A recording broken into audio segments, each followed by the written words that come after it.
A very good afternoon to you, wherever you are. We meet again for yet another session of the National Assembly of Kenya. It is Thursday, the 9th day of October. The year is 2025. And as it is the norm, as soon as the clock strikes 2:30 p.m., then we shall officially commence proceedings in plenary here at the National Assembly. This afternoon, there are 3 bills and 6 motions as illustrated in the order paper, in addition to petitions and statements by members. First things first, members shall be putting the question to a report of the Committee of the Whole House that considered the Privatization Bill, National Assembly Bill number 36 of the year 2025. And yesterday afternoon, right after members engaged the Education Cabinet Secretary Julius Ogamba during question time, they proceeded to make amendments to this bill that seeks to repeal and reenact the regulatory framework for the privatization of public entities, with a view to improving the efficiency of those public entities.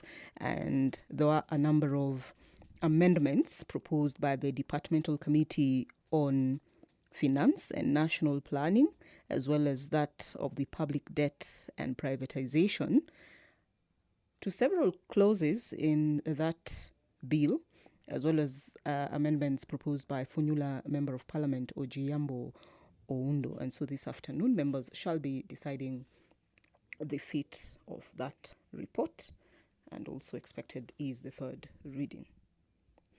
Another pending motion is on a report of the Committee of the Whole House that considered the Institute of Social Work Professionals Bill, National Assembly Bill number 17 of the year 2023, sponsored by Kaiti Member of Parliament Honorable Joshua Kimilu. And this afternoon, members shall also be putting the question to that particular discussion to decide whether it proceeds. Another motion that will be coming up for consideration is one on the 7th report on an examination of financial statements of selected state corporations. And this particular report was laid on the table of the House on Wednesday, 13th August 2025, and it did consider financial statements of the National Syndemic Diseases Control Council, formerly the National AIDS Control Council, for the financial year 2017-2018 to 2023-2024, the National Social Security Fund, financial year 2021-2022 to 2023-2024, the National Cancer Institute of Kenya for the financial year 2019-2020 to 2023-2024, and the Welfare Society of Kenya for the financial years 2015-2016 to 2018-2019. And so this afternoon, the question will also be put on this matter. Thereafter, a debate shall commence on the Intergovernmental Relations Amendment Bill, Senate Bill number 12 of the year 2024, and that will be when the second reading of that bill formally begins. This afternoon, a number of petitions will be tabled by members. I will speak to 2 that are on the order paper. One from the Honorable Mashua Waithaka, Member of Parliament Kiambu, and it concerns road reserve boundaries and protection of ancestral land by the residents of Gitei village in Kiambu County. And this matter shall be committed to the Public Petitions Committee. Another petition is on policy and legislative interventions to reserve the decline in uptake of STEM subjects in the country. And this matter will be reported by the Honorable Speaker on behalf of the Computer Science Teachers Association of Kenya. So those are the two petitions listed, and when it comes to statements, a number of members will be requesting statements, and one of them is on the plight of internally displaced persons, IDPs, in Marsabit County. That will be requested by the Honorable Ade Wario, Member of Parliament, North Hor. A live broadcast brought to you by the Kenya Broadcasting Corporation in conjunction with the Parliamentary Broadcasting Unit. My name is Vereso Mwanga, and on behalf of the entire crew here, I welcome you to join in and follow the proceedings. A sitting to be presided over by the Deputy Speaker of the National Assembly, Honorable Gladys Boss. Honorable members, let us pray. Almighty God, who in your wisdom and goodness have appointed the offices of leaders and parliaments for the welfare of society and the just government of the people, we beseech you to behold with your abundant favor as your servants whom you have been pleased to call to the performance of important trusts in this republic. Let your blessings descend upon us here assembled, and grant that we treat and consider all matters that shall come under deliberation in so just and faithful a manner as to promote your honor and glory, and to advance the peace, prosperity, and welfare of our country and of those whose interests you have committed to our charge. Amen.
Sergeant at Arms, ring the quorum bell for 10 minutes.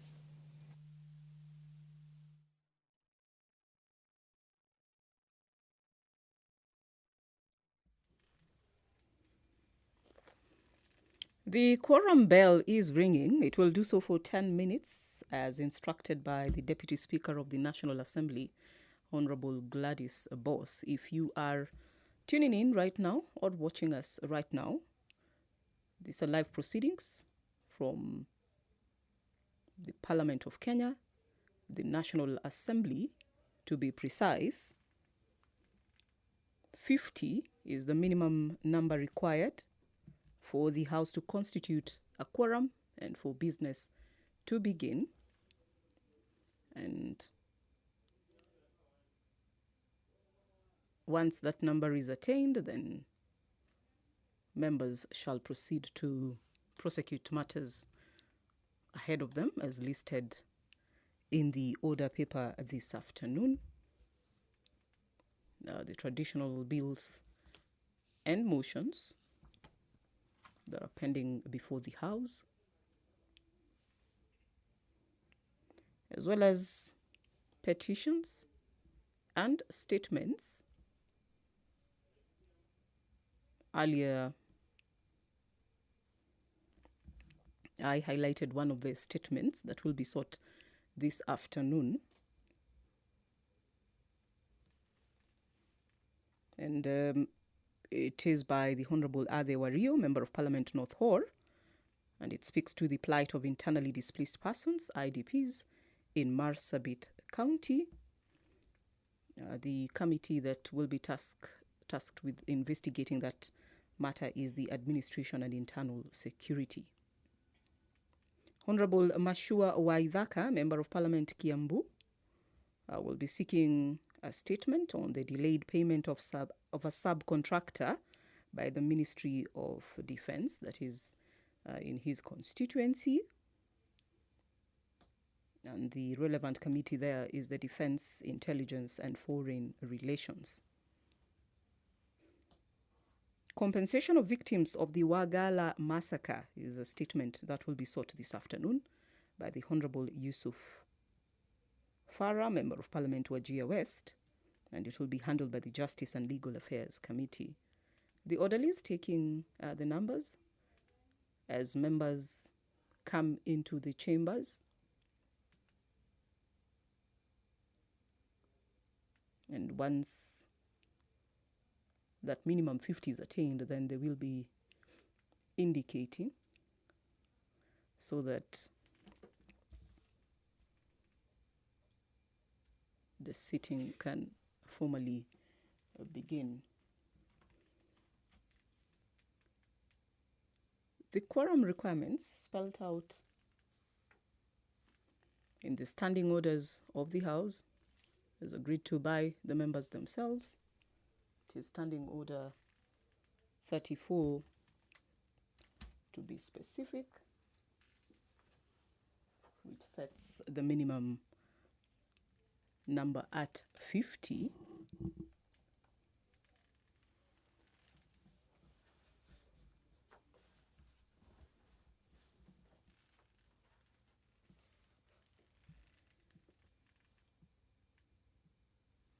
And by all indications, we shall be getting that number any moment from now. This broadcast is available on KBC Channel 1, on Bunge TV, on YouTube. You can also tune into KBC Radio Taifa for the same broadcast. And the commentary there is by my colleague Tilio Marco in Kiswahili.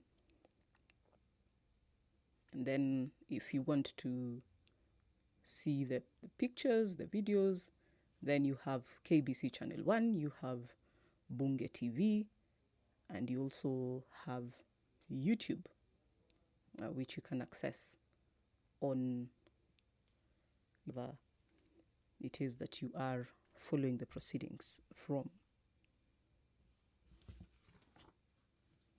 Two petitions are expected this afternoon. One on a road reserve, boundaries and protection of ancestral land by the residents of Gitei Village, Kiambu County.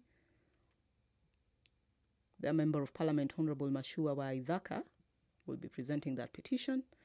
And then on the policy and legislative interventions to reverse the decline in the uptake of STEM subjects in the country. This one will be delivered on their behalf by the Speaker. Those are the two listed this afternoon.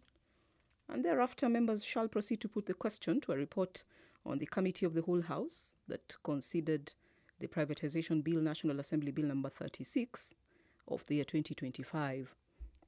And that committee sat yesterday evening and made several amendments to the clauses that concern this privatization bill that seeks to repeal and reenact the regulatory framework for the privatization of public entities so as to improve the efficiency of those same public entities. The quorum bell is still ringing, meaning that quorum is not yet attained. And once the time expires, then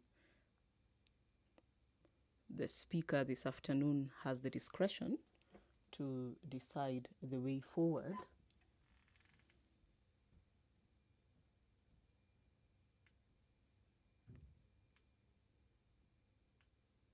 And really, the quorum should be 50. That is the minimum.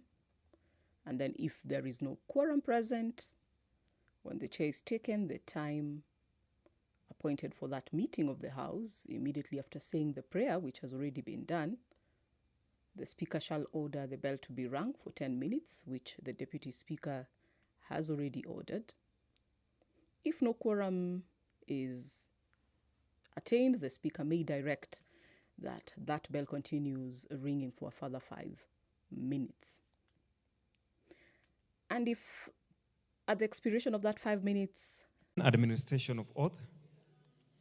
Order number 2, communication from the chair. Order number 3, messages.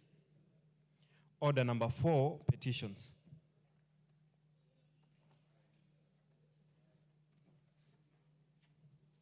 Honorable members, Article 119 of the Constitution accords any person a right to petition Parliament to consider any matter within its authority. Further, Standing Order 225-2B requires the Speaker to report to the House any petition other than those presented by a member. In this regard, honorable members, I wish to report to the House that my office has received a petition from the Computer Science Teachers Association of Kenya, a national professional body representing computing educators. The association is dedicated to ensuring that educators are fully equipped to train the next generation of technology innovators in alignment with the country's National Digital Master Plan and strategic objectives. The petitioner highlights a concerning decline in the student participation in STEM, which is science, technology, engineering, and mathematics. At a critical juncture marked by the rise of artificial intelligence, AI, without timely intervention, the nation risks falling behind in the global competitiveness, innovation, and its ability to thrive as a fourth industrial revolution. Honorable members, the petitioner commends the Teacher Service Commission for its plan to prioritize STEM subjects and teachers during the scheduled recruitment of 24 intern teachers for junior secondary schools. Further, the petitioner acknowledged that the introduction of coding in the school curriculum in 2022, utilizing platforms such as Scratch and Python within the competency-based education, is welcome. Honorable members, the petitioner, however, raises concern that dependence on a single introductory tool falls short of preparing students for the complexities of contemporary programming and emerging fields such as AI, cybersecurity, and data science. I'll sit down so that members can walk in. Members, you may walk in, then I can proceed.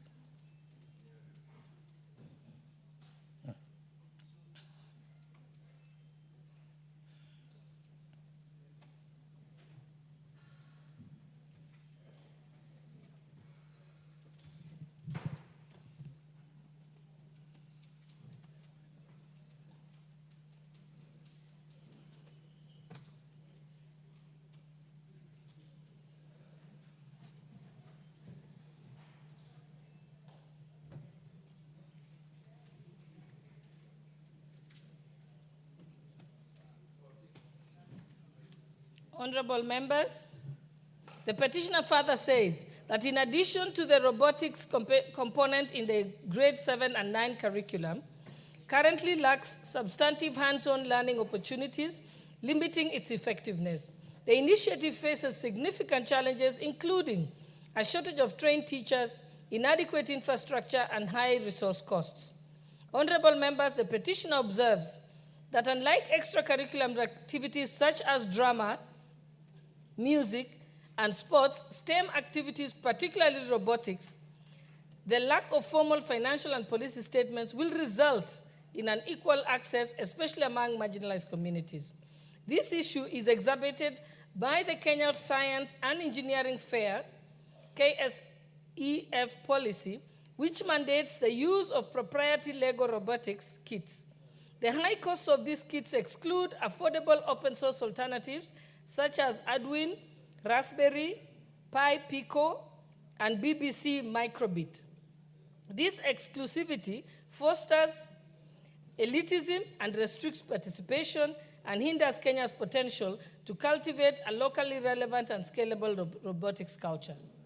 The petitioner concludes by stating that these challenges have contributed to a persistent digital divide, limiting the reach and impact of STEM programs, particularly in rural areas. Honorable members, the petitioner prays that the National Assembly, through the Public Petitions Committee, engages the Ministry of Education to establish a national policy and funding framework for STEM and robotics and direct the Kenya Institute of Curriculum Development to incorporate hands-on learning components in AI, robotics, data science, and cybersecurity within the curriculum. Honorable members, having established that the matter raised in the petition is well within the authority of this House, I hereby commit the petition to the Public Petitions Committee for consideration. The committee is required to consider the petition and report its findings to the House and to the petitioner in accordance to Standing Order 2272. Thank you, honorable members. Those members on their feet may sit down. We have another petition. Yes? Yes, Honorable Martha? Madam Speaker, maybe just to get your guidance whether we can comment on this petition or we wait for you to go through the other.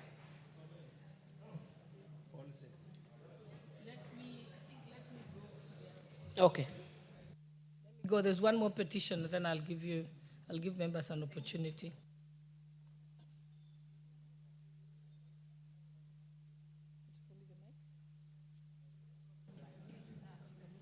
Honorable members, Article 119 of the Constitution accords any person the right to petition Parliament to consider any matters within its authority. Further, Standing Order 2252B requires the Speaker to report to the House any petition other than those presented by a member.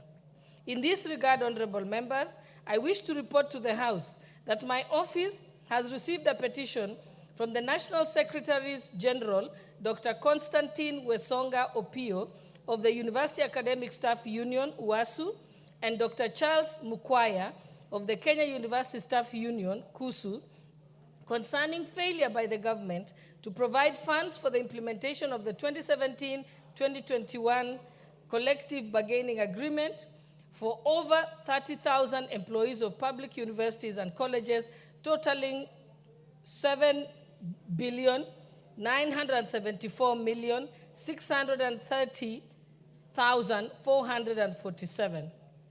Honorable members, the petitioners state that on the 28th of October 2019, the Inter-Public Universities Councils Consultative Forum and the University's Academic Staff Union, UASU, signed the 2017 to 2021 Collective Bargaining Agreement, CBA. The CBA was subsequently registered by the Employment and Labor Relations Court. Honorable members, the petitioner further states that in order to fund the 2017 to 2021 CBAs, Parliament approved the Supplementary Budget 2 estimates for the financial year 2019-2020 in May 2020, which contained allocation for the CBA, and further appropriated the funds under the Supplementary Appropriations Act of 2020. Honorable members, the petitioners claim that on 3rd July 2020, the National Treasury, through the Ministry of Education, Science and Technology, availed 6.6 billion shillings to the public universities as initial funding for the CBAs, which covered part arrears of the basic salary for all public university workers represented by the University's Academic Staff Union, UASU, and the Kenya University Staff Union, KUSU, and the Kenya Union of Domestic Hotels and Education Institutions, Hospital and Allied Workers, who number approximately 30,000. Honorable members, I'll allow the members who are standing to be seated, then I can proceed. Please get to your seats as quickly as possible.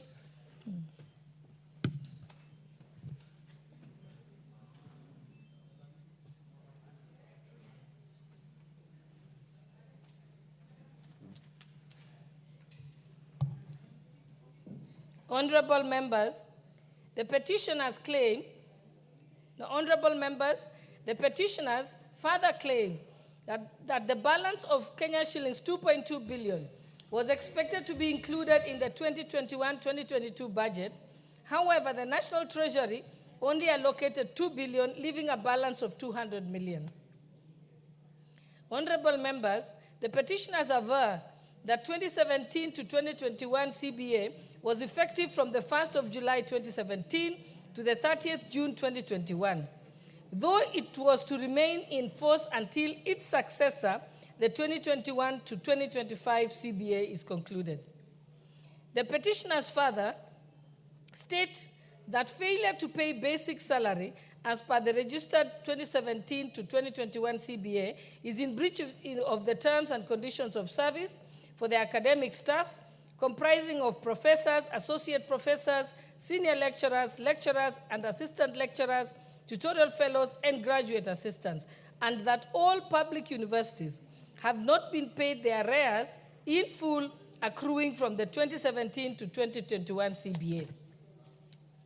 Honorable members, the petitioners say that the matter was taken to the Employment and Labor Relations Court via case number ELRC-CBA and 3 of the 2020 Collective Bargaining Agreement. The matter was subsequently determined by the said court, and when the matter proceeded to the Court of Appeal, the matter was settled in favor with interim orders for partial implementation. Honorable members, the petitioners further aver that totaling the cost of implementing the CBA is Kenya shillings 16.57 billion, including pension and liabilities, and not Kenya shillings 8.8 billion as per the computation of the Salaries and Remuneration Commission, SRC, at the behest of the National Treasury and the Ministry of Education.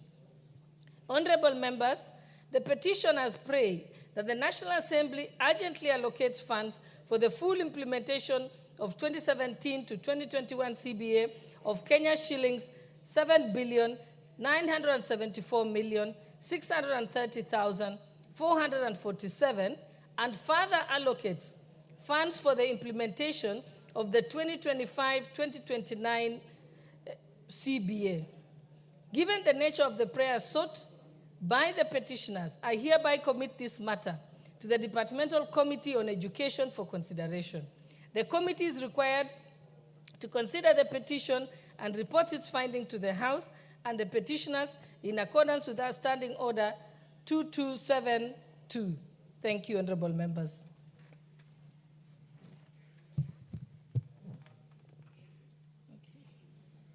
I think Honorable Martha had asked to make a comment on this, and then we'll go to Honorable Kangogo, then Honorable Hillary, and then Thank you. Honorable Thank you. Nikal. Thank you, Madam Speaker. I want to comment on the first petition and support the petitioners because, Madam Speaker, you know, it is very rare for us to even have the Ministry of Education here answering to a matter of funding of STEM. We have had them answer matters of extracurricular, matters of drama festival, basically the arts, Mr. Speaker, and you find that sciences very often are actually relegated to the edges and are left unfunded. And Madam Speaker, if you remember yesterday, the CS said they are reconsidering the policy on funding. And I think this petition has come at a very timely time when that review is being done. Madam Speaker, as a graduate and as an alumnus of the University of Nairobi School of Mathematics, I can confirm to you that over and over the years, the numbers are going down, and mostly for women, Madam Speaker. I remember in my class that graduated 07, of 40 of us in a classroom, less than 10 were women. So it means that it needs a lot of encouragement. And Madam Speaker, the encouragement we need is to put resources to ensure that we are also able to advocate for it. And Madam Speaker, I'll give you a live example of the support that we can give young men and women to enjoy STEM. Madam Speaker, we have hit the news recently with a young man called John Tingoi. John Tingoi comes from Gilgil, a fourth-year student in computer science in Chuka University. Madam Speaker, this young man we supported through CDF in Maranda High School.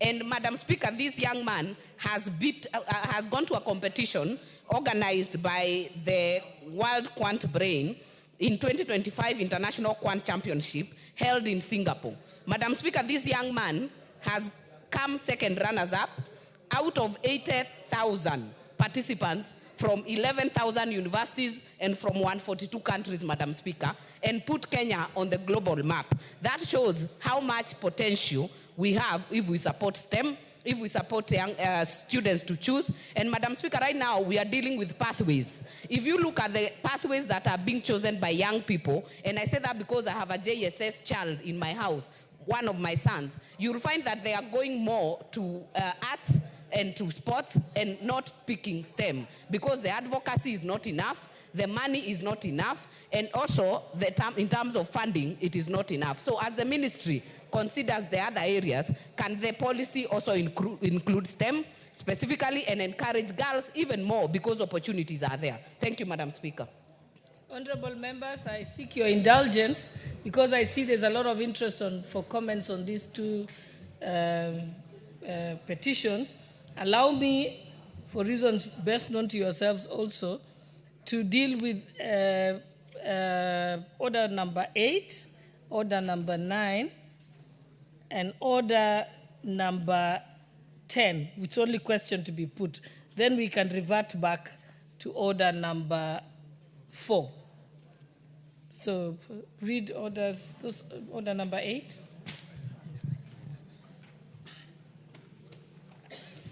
Order number 8, motion, report on the Committee of the Whole House on its consideration of the Privatization Bill, National Assembly Bill number 36 of 2025, question to be put and third reading. Honorable members, I now put the question that the House do agree with the report of the Committee of the Whole on its consideration of the Privatization Bill, National Assembly Bill number 36 of 2025. Will as many as of that opinion say aye? Aye. Will as many as of the contrary opinion say nay? The ayes have it. Mover?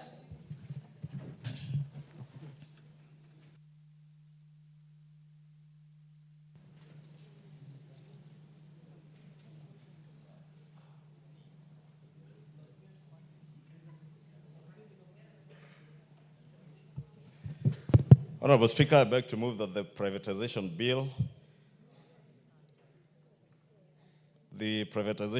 National Assembly Bill number 36 of 2025, be now read a third time. And I also request the Honorable Naomi Wako to second. But before she seconds, Honorable Speaker, allow me to thank members who burnt not the midnight oil, but at least up to 9 p.m. last evening to finalize conclusion of this very important bill. Honorable Speaker, as we say during the second reading, this bill comes at a very timely time in the history of our country. The fact that this bill is coming at a time when the initial bill had been nullified by the courts on account of public participation. This bill went through immense public participation by the Committee on Public Debt and the Committee on Finance and National Planning, Honorable Speaker. And besides the public participation, Honorable Speaker, I'm speaking about public participation because I've heard people say that state investments or state corporations are being sold without public participation. And one of the amendments that was proposed by the committee yesterday in Committee of the Whole House was a new clause 36A that obligates that even a privatization proposal, besides the privatization program, even the privatization proposal must now be approved by Parliament, so that even in law now we will have active public participation right from the proposal to the program. A new clause 76 that also amended the Public Finance Management Act also obligates government, again, Honorable Speaker, because those who have been speaking out there, and I have in mind the Wiper leader, Honorable Kalonzo Musyoka, because I have heard the Wiper leader say that we do not know where this money is going.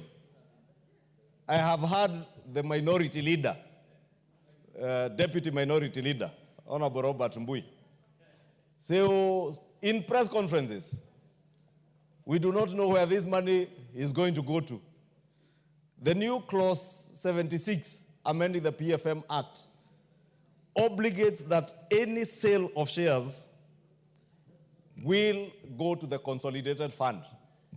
So those who are just speaking out there, Honorable Speaker, must know that now we are obligated by law that all this money, even what was in the bill was amended by the committee, that you cannot even have a special account that was interest bearing to then later transfer within 90 days to the consolidated fund. See if the member for Naivasha would be in the House, or the member for Kajiado North, who I saw addressing a press conference out here on the IPO of Kenya Pipeline, but none of them were there. And you can see even now they are not here, Honorable Speaker.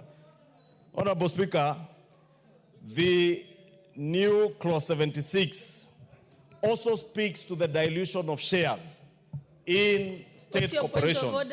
What's your point of order? And it must be a point of order, not just a nuisance, Honorable Thank Speaker. you, Honorable Speaker. Is it of our colleagues criticizing that they didn't bring the amendment? An amendment can be brought by will. Maybe they didn't want to bring. It's also part of protest. They are protesting out there, and they are protesting by leaving that amendment so that you do it the way you know. What is the point of order there now, Honorable Speaker? That is a point of argument. You are out of order. And Honorable Speaker, you know, Honorable Speaker, Honorable Anjiku here, because she was also not in the House. I was only mentioning those members who shout out there in funerals, in street rallies, but they are not there when you are doing legislation. Even yourself as a member for Kipipiri, you are not here. And you even have no idea what this privatization bill is speaking about. You have no idea what shares dilution is. You are blank. You have no idea on anything. Honorable Majority Anjiku Leader, let's proceed. Proceed, Majority Leader. Honorable Speaker, I was saying my last point was on shares dilution. Because part of the privatization, Honorable Speaker, speaks to dilution of shares in state corporations.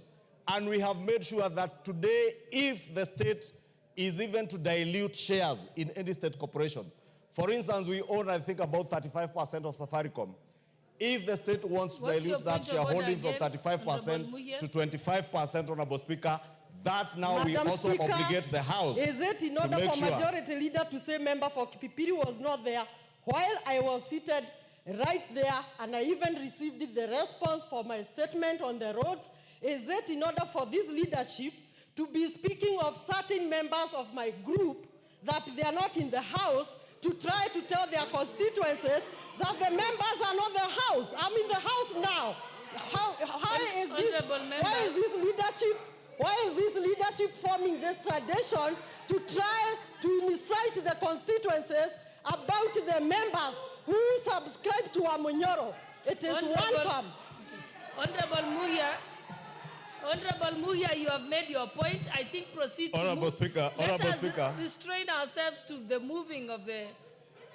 Honorable Speaker, I was saying if you are to dilute shares, and I want Honorable Anjiku to listen to me. If you are to dilute shares, dilution is reducing in layman's language.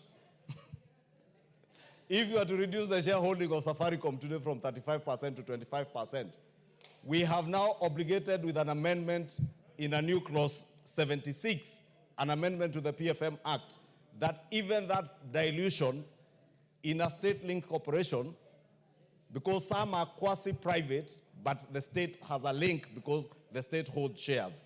If you are to do that, Parliament must also now approve. That tells you that for any sale of any government investment, you cannot do it without the express approval of the National Assembly on behalf of the people of Kenya.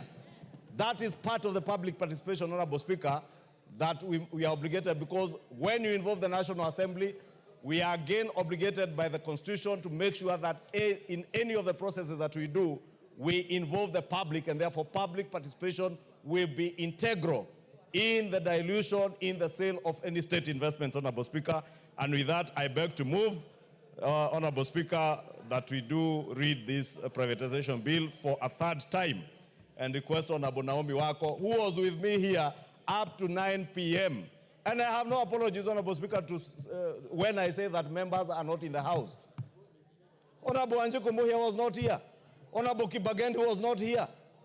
The member for Kajiado was not here. Robert Mbui was not here. They are not all here. Even that rudderless, clueless, visionless group, none of them were here. Thank you, Honorable Speaker.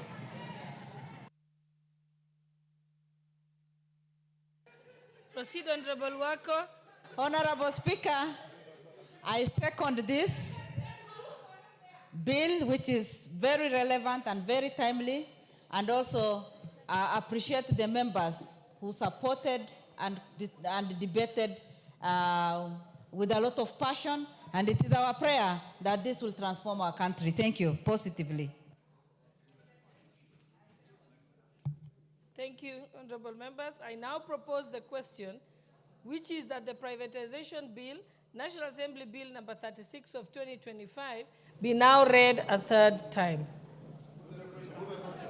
Thank you, honorable members. I therefore now put the question, which is that the privatization National Assembly Bill number 36 of 2025 be now read a third time. Will as many as of that opinion say aye? Aye. Will as many as of the contrary opinion say nay? The ayes have it. A bill for an act of parliament to provide for a regulatory framework for the privatization of public entities, to establish the privatization authority and for connected purposes. Order number 9, motion. Report on the Committee of the Whole House on its consideration of the Institute of Social Work Professionals Bill, National Assembly Bill number 17 of 2023, question to be put and that reading. Thank you, honorable members. I now put the question that the House do agree with the report of the Committee of the Whole House on its consideration of the Institute of Social Work Professionals Bill, National Assembly Bill number 17 of 2023. Mover. And sorry, we haven't taken a vote. Will as many as of that opinion say aye? Aye. Will as many as of the contrary opinion say nay? The ayes have it. I could see Honorable Kimilu was very anxious and confused me. Honorable Kimilu, you may proceed to move. Honorable Speaker, I beg to move that the Institute of Social Workers Professional Bill, National Assembly Bill number 17 of 23, be now read the third time. I also request Honorable Millie Odhiambo to second, and before she second, I want to say something, Madam Speaker. I want to thank the House for the support. They supported this bill since we started, Madam Speaker. And I also want to thank the committee, which was resourceful to make sure that this bill goes through up to the third reading, and also the ministry, because, Madam Speaker, I've been working closely with all those parties, and they have done a good job. And I also want to thank some of the members, like Honorable Millie, who one day told me that her mother was a social worker. And having a concern with the social workers in this country, Madam Speaker, it is very important. So, Madam Speaker, I'm happy, and I want to appreciate all those who take part of this bill, and also some lecturers from Nairobi University, St. Paul University, Catholic University, and other universities who contributed a lot for this bill to reach where it has reached today, Madam Speaker. And Madam Speaker, I thank everybody who stood with me to make sure this bill sees the light of the day, Madam Speaker, up to this far. And I want to assure Kenyans that social workers are on the safe hands with the framework and with having a law on this social workers professional bill, Madam Speaker. So I request Honorable Millie Odhiambo to second. Thank you, Madam Speaker. I want to second, and in seconding, I want to thank Honorable Kimilu for bringing this bill. I'm very passionate about social workers. As he says, my mother was a social worker, so I was raised by a social worker. And I saw the work she did firsthand. It was excellent work for the community and for the public, and we must honor social workers wherever they are. Thank you, and I do second.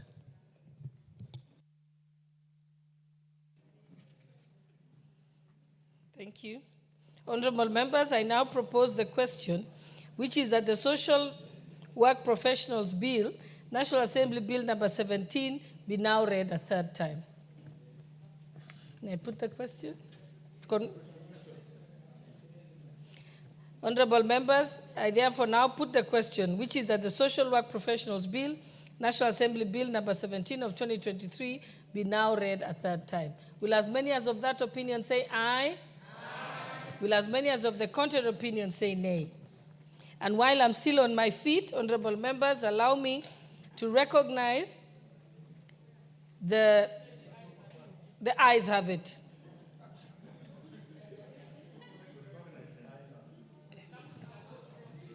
I'll just take it again for avoidance of doubt. I therefore put the question, which is that the Social Work Professionals Bill, National Assembly Bill number 17 of 2023, be now read a third time. Will as many as of that opinion say aye? Aye. Will as many as of the contrary opinion say nay? The ayes have it. And while I'm on my feet, I will recognize the presence of the following schools who are seated in the public gallery. Mukuru Transformers Secondary School from Embakasi South Constituency, Nairobi County. And we also have Kaimu Comprehensive Mixed Secondary School from Mwala Constituency, Machakos County.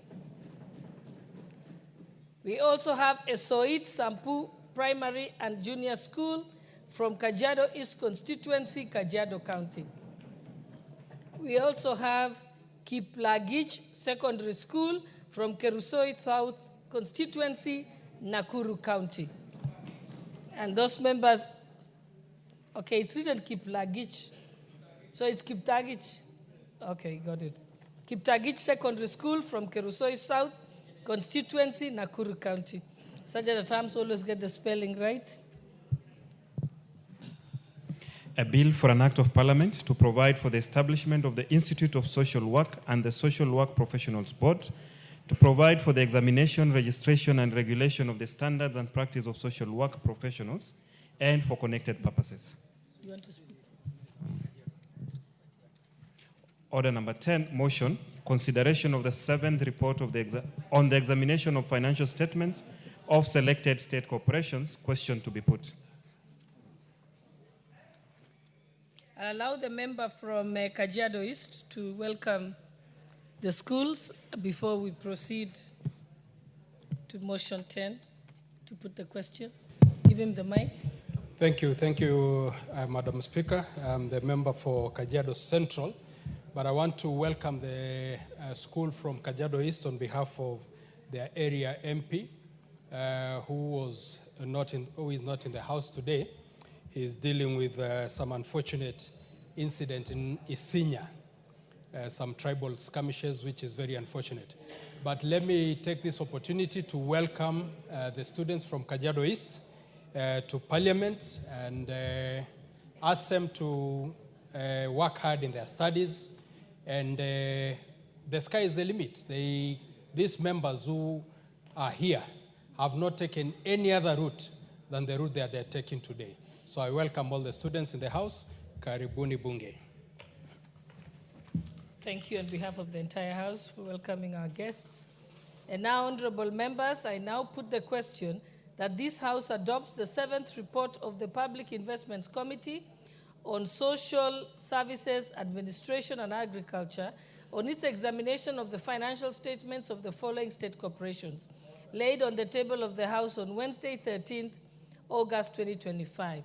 1, the National Syndemic Diseases Control Council, formerly National AIDS Control Council, for the financial year 2017-2018 and 2023-2024.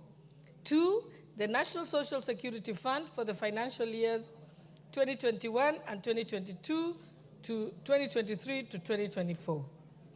And 3, the National Cancer Institute of Kenya for the financial years 2019 and 20 to 2023 to 2024. And lastly, the Child Welfare Society of Kenya for the financial years 2015, 2016 to 2018 to 2019. Mover.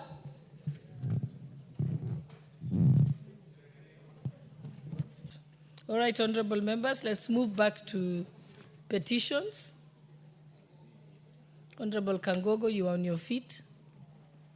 And let's keep it short because I know a few members also want to requested to make comments. Thank you, Madam Speaker. Yes, you have 2 minutes. Okay. I want to comment on the first petition that, Madam Speaker, with this technological era, there is need, Madam Speaker, that we incorporate ICT into our curriculum. There is need to have the artificial intelligence and related technologies, Madam Speaker, to be incorporated right from our primary schools.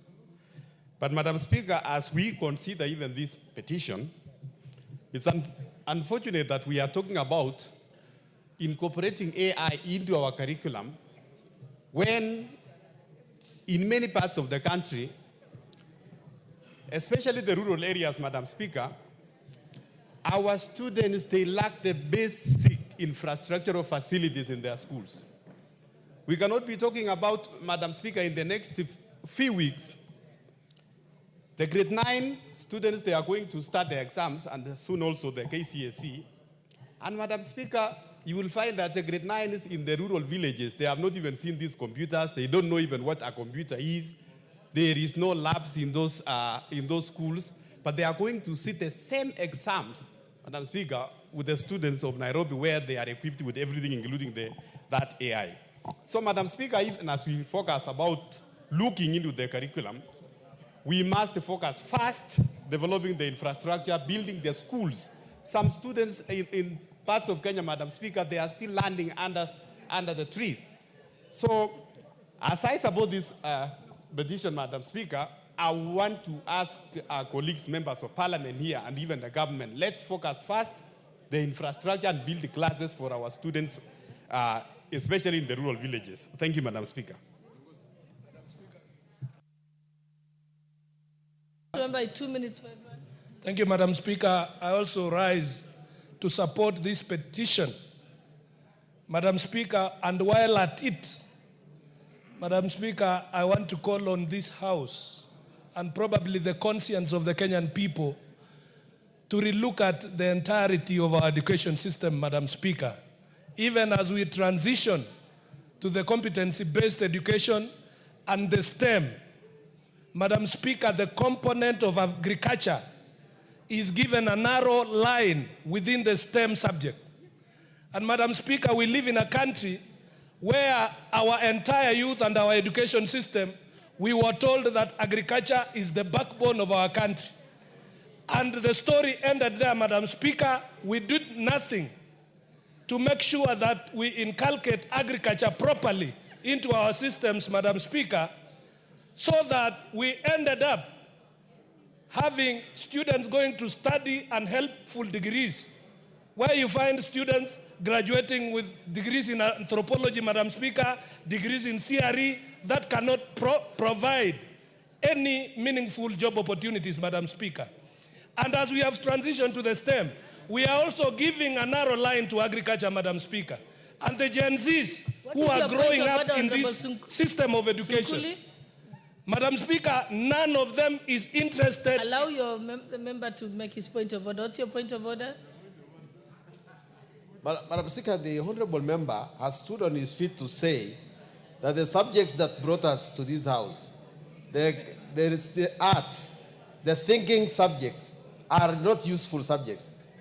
Madam Speaker, we all support science, but we don't want people to stop thinking just because we want technocrats. We are here because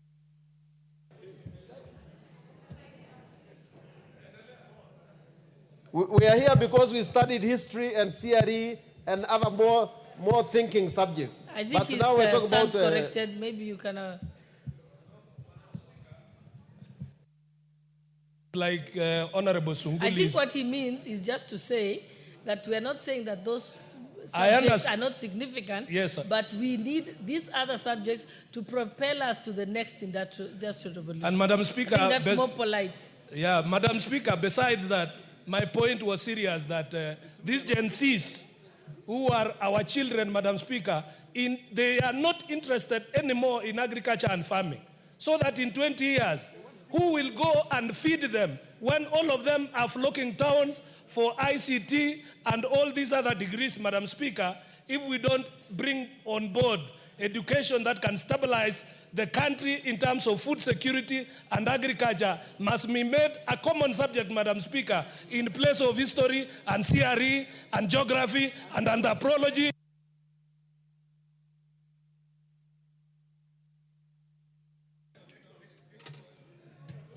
I think the next one was who? Okay, Honorable Nikal, I remember, yeah. Thank you, Madam Speaker. I rise to support petition number 2. Madam Speaker, our lecturers have been on strike for a long time. Our kids are on the streets. But as the petition committee looks at this, there's one point that stands out, that these bargaining agreements are actually made and years later they have not been agreed to. And we would like the committee to look at why is it that we make collective bargaining agreements and then end the strikes or get an agreement with workers and then we do not adhere to them. Every time there's a strike, you hear there is the collective bargaining agreement was made years earlier. Number 2, during this strike, there's been a very interesting information where the lecturers are, the facts they're stating are totally different from what the ministry is stating. And yesterday when the minister was here, it was also very evident that the information the minister had is totally different from what we know on the ground. For example, regarding the issue that kids are not given certificates, the minister said they are given and they are isolated cases, that children are going to school very early in the morning. The minister said nothing like that exists. So the basic thing they should look at, the information the minister is using to run the ministry, where does that information come from if it is totally not related to what everybody's seeing? We cannot run a country if we do not use facts and figures. So let the committee look into the issue of the facts that are used, the information given to the minister while the minister is making decisions. Thank you, Madam Speaker. Honorable members, allow me to, before we continue, to recognize the presence of this school, which is seated in the public gallery, Ngarwa Rironi Primary School from Kipipiri constituency, Nyandarua County. And I'd allow Honorable Wanjiku Muhia, member for Kipipiri, to welcome them on behalf of the National Assembly. Thank you, Honorable Speaker. I take this opportunity to welcome all the schools in the Speaker's Gallery and the public gallery to the National Assembly. This is the 13th Parliament of the 13th National Assembly where we make laws, where we have different opinions, and this is a very good house. I would pray that you read hard, and when you aspire to be leaders, you come and serve here one time. In a special way, I recognize Ngarwa Rironi Primary School. Honorable Speaker, this is the best primary school in Kipipiri, which has been doing very well and taking many students to the best high schools like Alliance and the rest. I also welcome them. Thank you.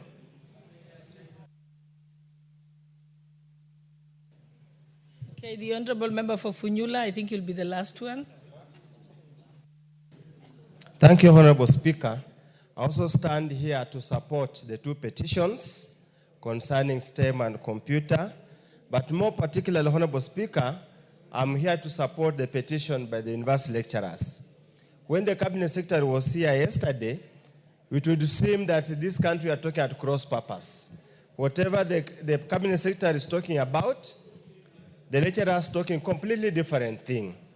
And we just hope and pray that the supposed mediation that is going to happen today is going to narrow down the differences so that we can ascertain what's the amount due to be paid to the lecturers, so that the system must be put in place to ensure they are paid in good time. Lastly, Honorable Speaker, on the issue of negotiation of CBA, collective bargaining agreement, it would be neat and more organized if we could be starting much early enough, include them in the budget in good time to avoid this accumulation of arrears over time. Thank you, Honorable Speaker. I support the petitions. Okay, honorable members, we now move to the next petition by the member for Kiambu, Honorable Waithaka. You may proceed, Honorable Waithaka. Thank you, Madam Speaker. Public petition regarding road reserve boundaries and protection of our ancestral land by the residents of Gitei Village, Kiambu County. I, the undersigned, on behalf of the residents of Gitei Village, Kirigiti, location Reabai Ward, Kiambu County, draw the attention of the National Assembly to the following. One, that Gitei Village is an ancestral settlement home to more than 10,000 residents who have developed their land, carried out farming, and established permanent and semi-permanent structures, guided by an understanding that the Kiambu Roiro Road Reserve measures 40 meters. Two, that the Kenya National Highways Authority, KENHA, has recently placed new beacons along the road between KM kilometers 12 plus 800 Kio River and KM 14 plus 500 Kirigiti, with the intention to expand the road reserve from 40 meters to 60 meters, contrary to long-standing government assurances and community practice. Three, that the survey plan FR number 9/69, authenticated in 1914, forms the basis of KENHA's decision, despite being a colonial-era plan drawn prior to Kenya's independence, which provides for a consistent corridor width along the same road. Four, that the Kenya land demarcation of 1958 and subsequent developments, burials, and investments were carried out with the assurance of a 40-meter reserve and extending the corridor to 60 meters.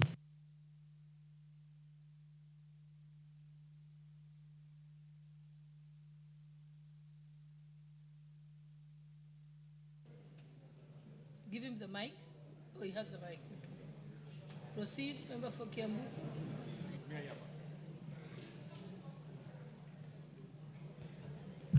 Yeah, about that. That the Kenya land demarcation of 1958 and subsequent developments, burials, and investments were carried out with the assurance of a 40-meter reserve and extending the exhumations, demolitions, displacement, and irreparable intergenerational losses. Five, that the Kenya Gazette Notice, Volume CV number 59 of 6 June 2003 classified the Kiambu Roiro Road as C63 with a gazetted road reserve corridor of 40 meters, which has consistently guided contractors and residents since independence. Then Ministry of Public Works, by a letter dated 19th June 2004, in response to an inquiry by Dr. K. Musava, a resident of Gitei Village, confirmed that the road reserve of the affected section is 40 meters wide. Seven, that the Kio River, which serves as the main water resource for Gitei Village, is designated as riparian land by the Water Resource Management Authority at 30 meters from the river edge, and combined with KENHA 60-meter claim, this renders some parcels of land such as Dumberi, Riabai, 1425, and 37 entirely consumed, leaving landowners landless despite holding valid titles. Number 8, that the residents continue to pay land rates on such parcels without compensation or exemption, even when their land is designated as riparian or compulsory acquired. 9, that despite various engagements with KENHA and Kiambu Water and Sewage Corridor Company through letters, site visits, and consultations, residents have not received any substantive response, compensation, or relief. And 10, that the matters raised in this petition are not pending before any court of law, constitution, or legal body.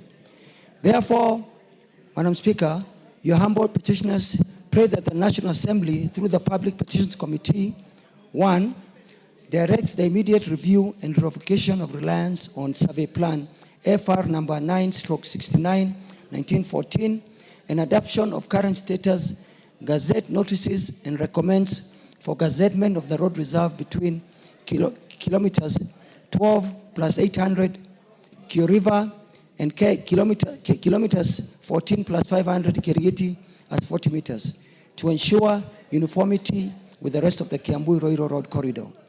Number 2, recognizes and protects valid certificates of title holders, particularly where road reserve and riparian land overlap with special attention to Nduberi Rabai parcels 14, 125, and 337. 3, ensures that adequate, equitable, and transparent compensation for any compulsory acquisition of land is carried out through a meaningful public participation and legal due process. And 4, makes any other recommendations it may deem appropriate to address the plight of the petitioners.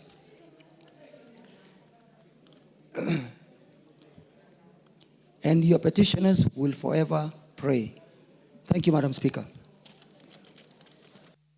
Thank you. Let's move to the next order, papers. Read the next Order number 5, papers. Okay, papers, Majority Leader.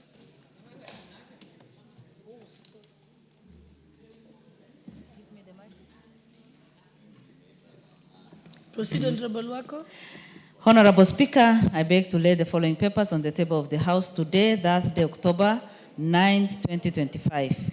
1, 2025 Budget Review and Outlook paper from the National Treasury, and 2, reports of the Auditor General and Financial Statement for the year ended 30th June 2025 and the certificates therein in respect of 1, Witness Protection Agency Staff Housing Mortgage Scheme Fund, and 2, Witness Protection Agency Staff Motorcar Loan Scheme Fund.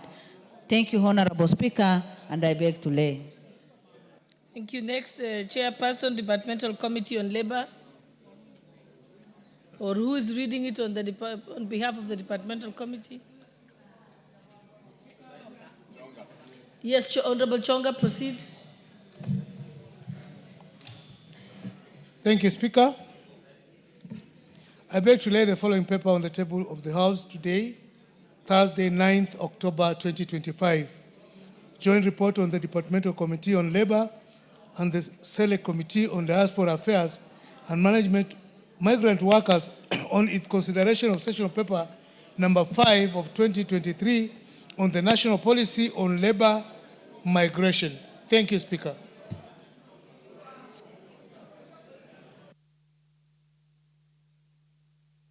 Thank you.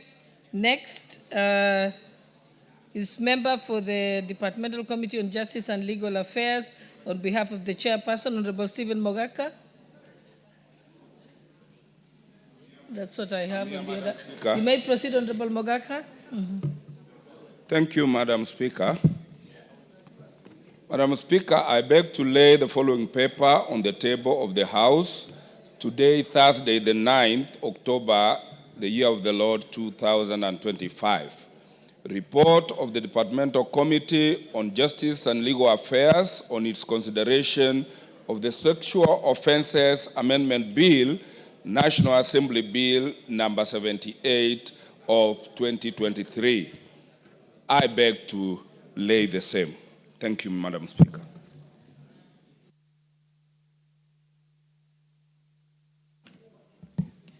Order number 6, notices of motion. The Honorable Chairperson for Departmental Committee on Labor, or on their behalf.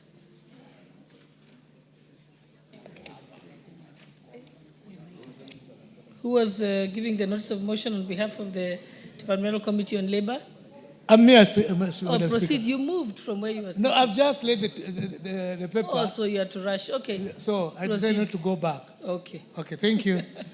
Honorable Speaker, I beg to give notice of the following motion, that this House adopts the joint report on the Departmental Committee on Labor and the Select Committee on Diaspora Affairs and Migrant Workers on its consideration for sessional paper number 5 of 2023 on the National Policy on Labor Migration, laid on the table of the House on Thursday, 9th October 2025, and approves sessional paper number 5 of 2023 on the National Policy on Labor Migration.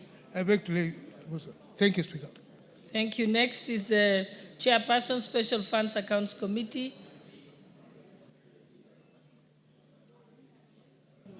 You have to stick to your chair because then I look for you. Thank you.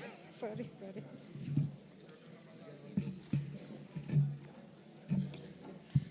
Thank you, Honorable Speaker.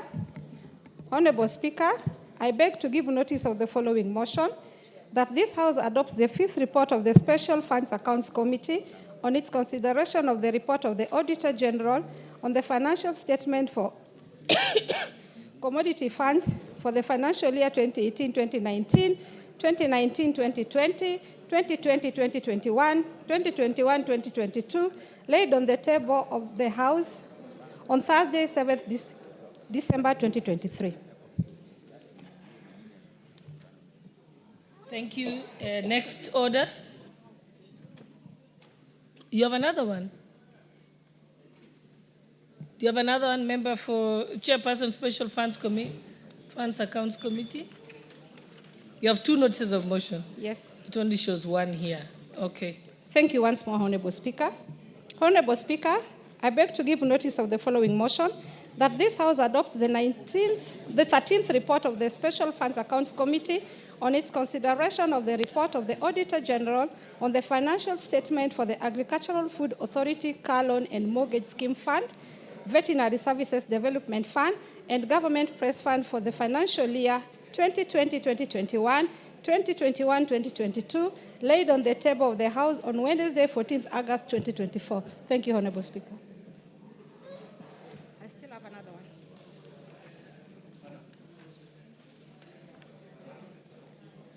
Seem to be a longer list. Yes, I have so many, Honorable Speaker.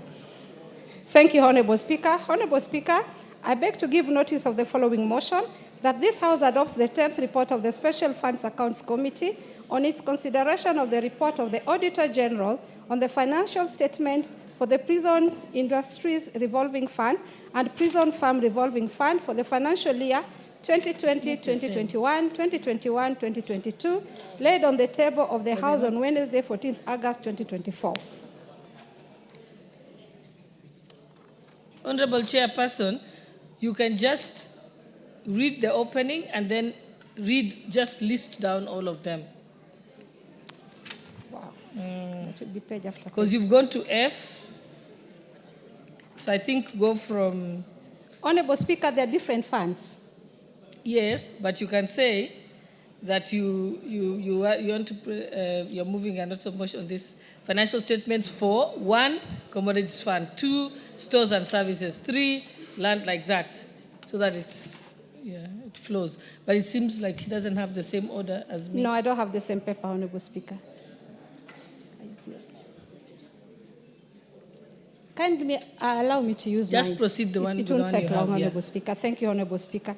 I beg to give, Honorable Speaker, I gave to give notice of the following motion, that this House adopts the 11th report of the Special Funds Accounts Committee on its consideration of the report of the Auditor General on the financial statement for Tourism Fund and Tourism Promotion Fund for the financial year 2020-2021, 2021-2022, August 2024.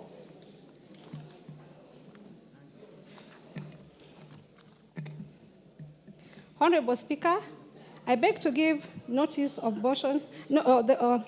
Honorable Speaker, I beg to give notice of the following motion, that this House adopts the 19th report of the Special Funds Accounts Committee on its consideration of the report of the Auditor General on the financial statement for the Kenya National Highway Authority and Maintenance Levy Fund, Kenya Rural Roads Authority, Road Maintenance Levy Fund, and Kenya Urban Rural Authority and Road Maintenance Levy Fund, and Kenya Wildlife Services and Maintenance Levy Fund for the financial year 2020-2021, 2021-2022, laid on the table of the House on Wednesday, 14th. Honorable Speaker, I beg to give notice of the following motion, that this House adopts the 8th report of the Special Funds Accounts Committee on its consideration of the report of the Auditor General on the financial statement for Street Families Rehabilitation Trust Fund for the financial year 2017-2018, 2018-2019, 2019-2020, 2020-2021, and 2021-2022, laid on the table of the House on Thursday, 7th December 2023.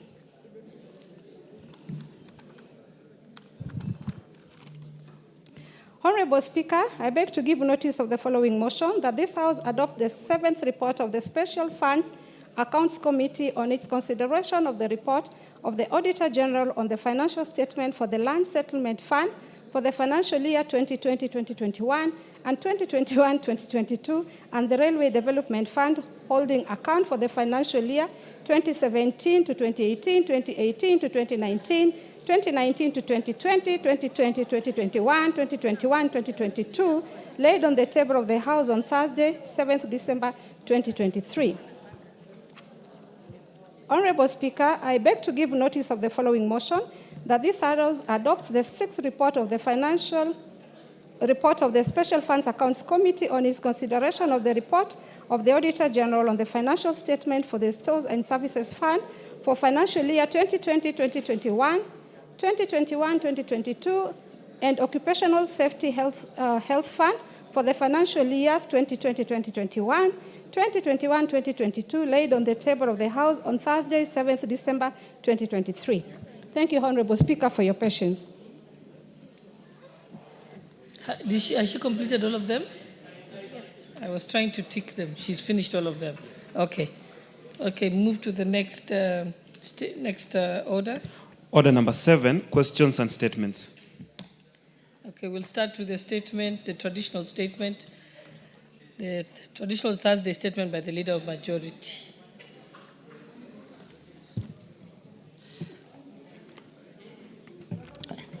Thank you, Honorable Speaker. Honorable Speaker, pursuant to the provisions of Standing Order 44.2a, I rise to give the following statement on behalf of the House Business Committee, which met on Tuesday, 7th October 2025, to prioritize business for consideration during the week. On Tuesday next week, the House is expected to continue the consideration of the following bills at the second reading, should they not be concluded today. One is the Intergovernmental Relations Amendment Bill, Senate Bill number 12 of 2024. 2 is the T Amendment Bill, Senate Bill number 1 of 2023. And 3, the Maternal, Newborn and Child Health Bill, Senate Bill number 17 of 2023. Additionally, Honorable Speaker, debate will be undertaken on the following motions, some of which are listed in today's order paper, should they not be concluded today. 1, consideration of sessional paper number 5 of 2024 on the National Green Fiscal Incentives Policy Framework. 2, consideration of reports of the East African Legislative Assembly at the 4th meeting of the 2nd session of the 5th Assembly. 3, consideration of the privileges and immunities, the Global Center for Adaptation Order of 2025. 4 is consideration of the Comprehensive Economic Partnership Agreement between the Republic of Kenya and the United Arab Emirates. 5 is the first report on the status of implementation of the Constitution by 3 commissions. And 6, report on the audited accounts for the Judiciary Mortgage Scheme for the financial years 2011, 2012 to 2021, 2022.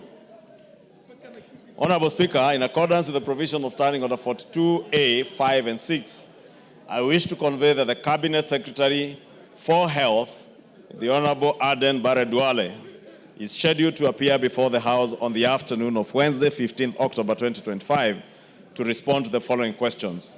One, question number 050 of 2025 by the member for Kirinyaga Central, the Honorable Joseph Gitari MP, regarding the reasons why the administrator of the National Police Service Medical Insurance Scheme, MS Medical Administrators Kenya Limited, does not allow its beneficiaries to select their preferred hospitals for medical services.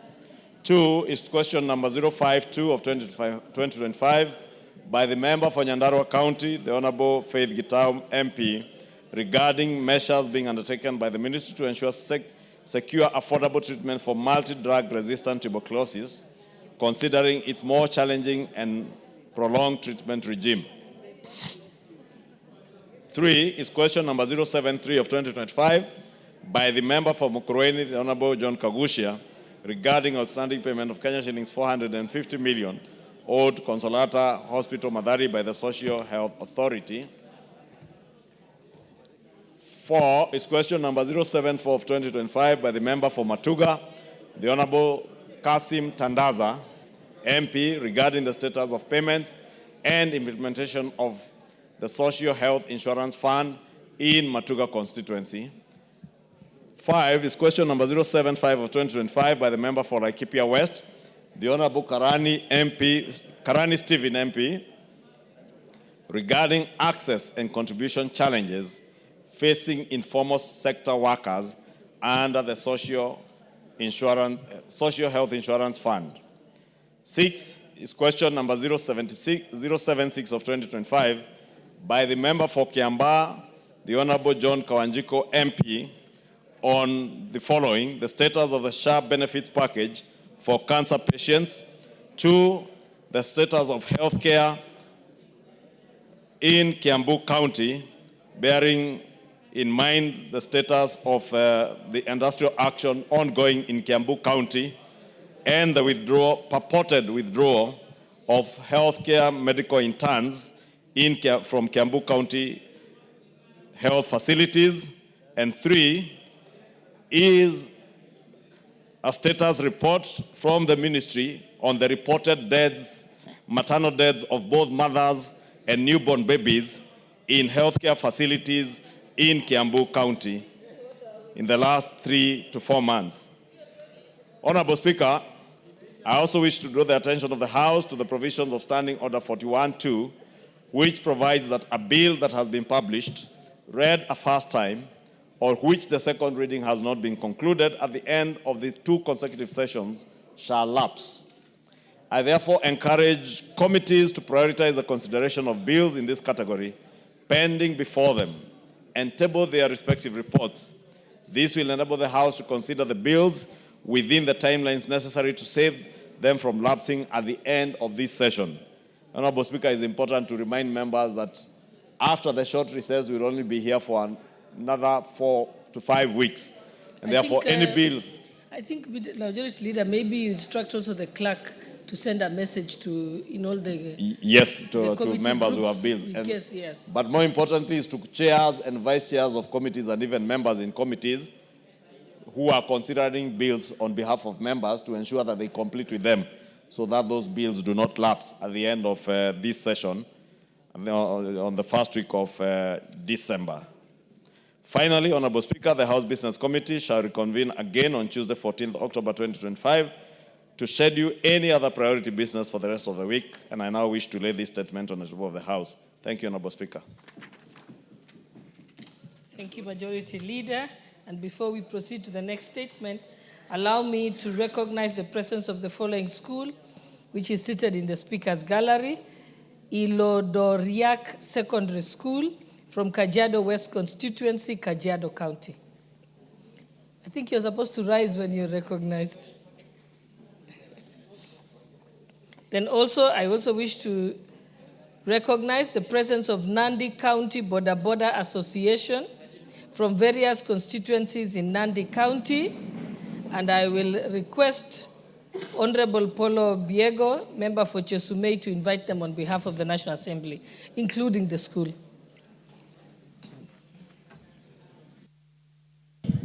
Thank you, Madam Speaker, for giving me this opportunity. And I rise on behalf of this House to actually welcome everybody who is a visitor to this House, the schools coming from various parts of the country. and also the Boda Boda team coming from Nandi County. Thank you so much, Madam Speaker, because we know that Boda Boda people play a major role in our communities.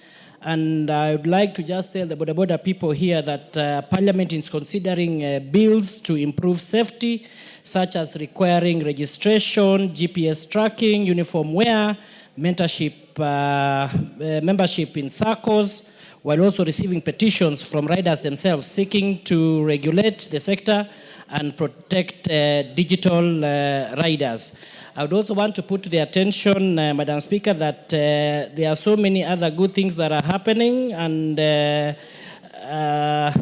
on response to misconduct, that the tightened regulations are a direct response to incidents of violent behavior by some Boda Boda riders, such as setting vehicles on fire after accidents. So they should really be very careful in how they handle the general public. Otherwise, I take this opportunity on behalf of all the members here to welcome the Boda Boda riders from Nandi and everybody who is here. Thank you so much for the opportunity, Madam Speaker. Thank you. Thank you. We'll now go to the next statement by the Honourable Member for Nandi County, Honourable Cynthia Muge. You may proceed. Kulu, you're confusing the Honourable Member for Nandi County. Thank you, Honourable Speaker. I rise pursuant to the provisions of Standing Order number in the tragic killing of two people. That is Mr. Joachim Kiprotich of ID number 3, in the tragic killing of two people. That is Mr. Joachim Kiprotich of ID number 361998880, and one Mr. Robert Kipruto Rugut of ID number 38328399. It also left scores maimed, and it also left a trail of destruction of property. The situation remains tense in Chebonet, in Tindret. The disruption of livelihoods is evident, and it has caused the residents to live in fear and a lot of anxiety. Of great concern, Madam Speaker, is the excessive use of force that police officers applied in restoring normalcy, allegedly, including the seemingly unjustified use of live ammunition. Honorable Speaker, the spate of violence in Kimwani Chebonet area is attributable to historical disputes over land that was previously owned by Agricultural Development Corporation, that is ADC, and which is believed to have been irregularly leased. It has been subleased and also allocated to private owners. The residents, Madam Speaker, state that this is their ancestral land, which was disinherited from them by the colonial government, and hence it ought to be reverted back to the community. And I agree with the residents, Honorable Speaker. This matter has been brought to this House through various petitions and statements, but no viable solution has been implemented. This has resulted in a precarious situation in terms of security that threatens the peace and tranquility of the area. Honorable Speaker, it is against this background that pursuant to Standing Order 2165A and 2182, I seek an inquiry into the matter from the chairperson of Departmental Committee on Administration and National Security on the following matters. Number one, the circumstances leading to the use of excessive force by police, including the reported use of live ammunition that caused the tragic deaths of the two people. And number two, Madam Speaker, the steps being taken to investigate the killings and hold accountable those responsible for the loss of life that was witnessed. Thirdly, Madam Speaker, the measures being put in place to de-escalate tensions and ensure the safety of the residents of Kimwani, Chebonet, and the surrounding areas. And lastly, Madam Speaker, the plans in place by the ministry, jointly with other relevant ministries and agencies, to resolve underlying land dispute and prevent future conflicts. I thank you, Honorable Speaker. What is out of order, Honorable Millie? Madam Speaker, it is not very often that we get to do or say this. So I will seek your indulgence. First of all, let me just say I'm very happy that you have taken over as Madam Speaker from another Madam Speaker. It's very rare. It's always Mr. Speaker. But Madam Speaker, what I wanted to say, I've been observing the Honorable Member, Honorable Muge, who has just spoken and sought a statement. And Madam Speaker, it's hard I don't know how to put it, but I feel such warmth when you see young women doing extremely well. I watched her yesterday when she was contributing to my bill in the committee of the whole house, and I've been seeing the way she's ably representing her constituency. No doubt, Honorable Millie. We never say this, but Madam Speaker, I know the men are complaining, but you are too many in the house.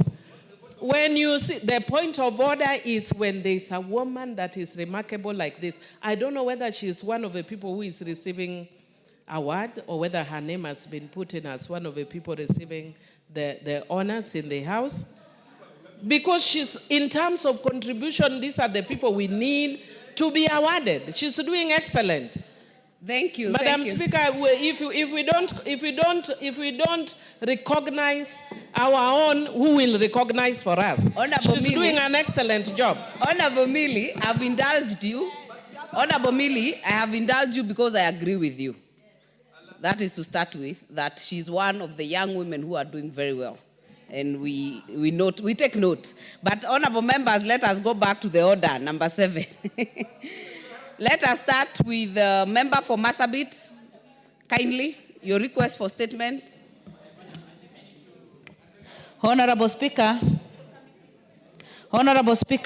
pursuant to Standing Order 44-2C, I rise to seek for statement from the chairperson of Departmental Committee on Administration and Internal Security regarding disappearance of one Mr. Jilo Guyoboru of ID number 219-26678. Honorable Speaker, Mr. Jilo Guyoboru was allegedly abducted on 22nd September 2025 between Dambala Fachana area and Sololo Makutano Center while returning home from work. Eyewitnesses reported that 6 armed men in civilian clothing with their faces concealed, forcibly bundled him into a Toyota Probox vehicle bearing a civilian number plate, while his motorcycle was loaded into a government Land Cruiser. Since then, his whereabouts remain unknown. The incident was officially reported at Sololo Police Station on 23rd September 2025 under occurrences number OB 06260925. Despite efforts to obtain assistance from the government and security agencies to trace Mr. Guyo, no progress has been made. Further inquiries at local police station have yielded no information. His sudden disappearance with no information on his location is causing profound emotional and psychological distress to his family and friends.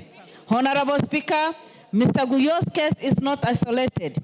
It points to a disturbing pattern of human rights violation that appears to have escalated since the launch of Operation Ondoa Jangili by the National Police Service on 3rd February 2025. And unfortunately, this operation, which was originally intended to protect the community, has been weaponized to victimize and terrorize these people, terrorize the very people it was meant to safeguard. Alarmingly, this blatant violation persists unchecked and with impunity, particularly in Sololo Sub-County in Moyale constituency.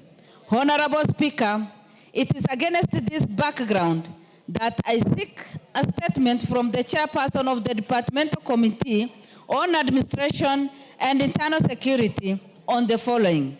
Number 1, a status report on the disappearance of Mr. Jilo Guyoboru of ID number 219-26678 and investigation by the police into this incident as reported under OB number 06-23-09-2025. Number 2, actions being taken by the security agencies to update the family and ensure that the missing person is expeditiously traced and reunited with his family and the proprietors brought to account for their actions. And lastly, measures put in place by the Ministry of Interior and National Administration to ensure the safety of residents of Sololo Sub-County and Moyale at large, Moyale constituency at large in Marsabit County, including safeguards to ensure the operation Ondoa Jangili is executed within the principles of the rule of law. Thank you, Honorable Speaker. Very well. Chairman, Administration and Internal Security. How long do you need for both this one and the statement by Member for Nandi? Thank you, Madam Speaker. And I agree your judgment. The two, both the statements or other statements were not in the order paper, but you are within your right to allow. Madam Speaker, on the issue of the Honorable Naomi, I want really to say the issue of urgency, and I will take for 1 week. Next week, Thursday. Next week, Thursday. If not a conclusive one, at least a preliminary response. Yes. On the second question, Madam Speaker, the question being sought by the Member of Parliament for Nandi, Cynthia Muge, I need your indulgence, Madam Speaker, because looking through the so-called statement, it is requesting for an inquiry, Madam Speaker. So maybe I need your indulgence because you know an inquiry is not a statement, an inquiry is not a question. So maybe I need first your indulgence whether is it the really week an inquiry after recess? or a statement. I'm saying, is it an inquiry? You know what it is a statement. The Speaker has approved it as a statement. Madam Speaker, an inquiry. Maybe we need to confirm from the member. It's an inquiry. She's here, Madam Speaker. The statement is here with me. It is against this background that pursuant to Standing Order number 2016, I second an inquiry.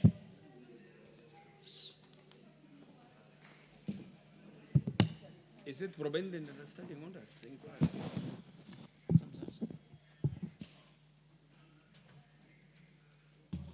You can't seek an inquiry.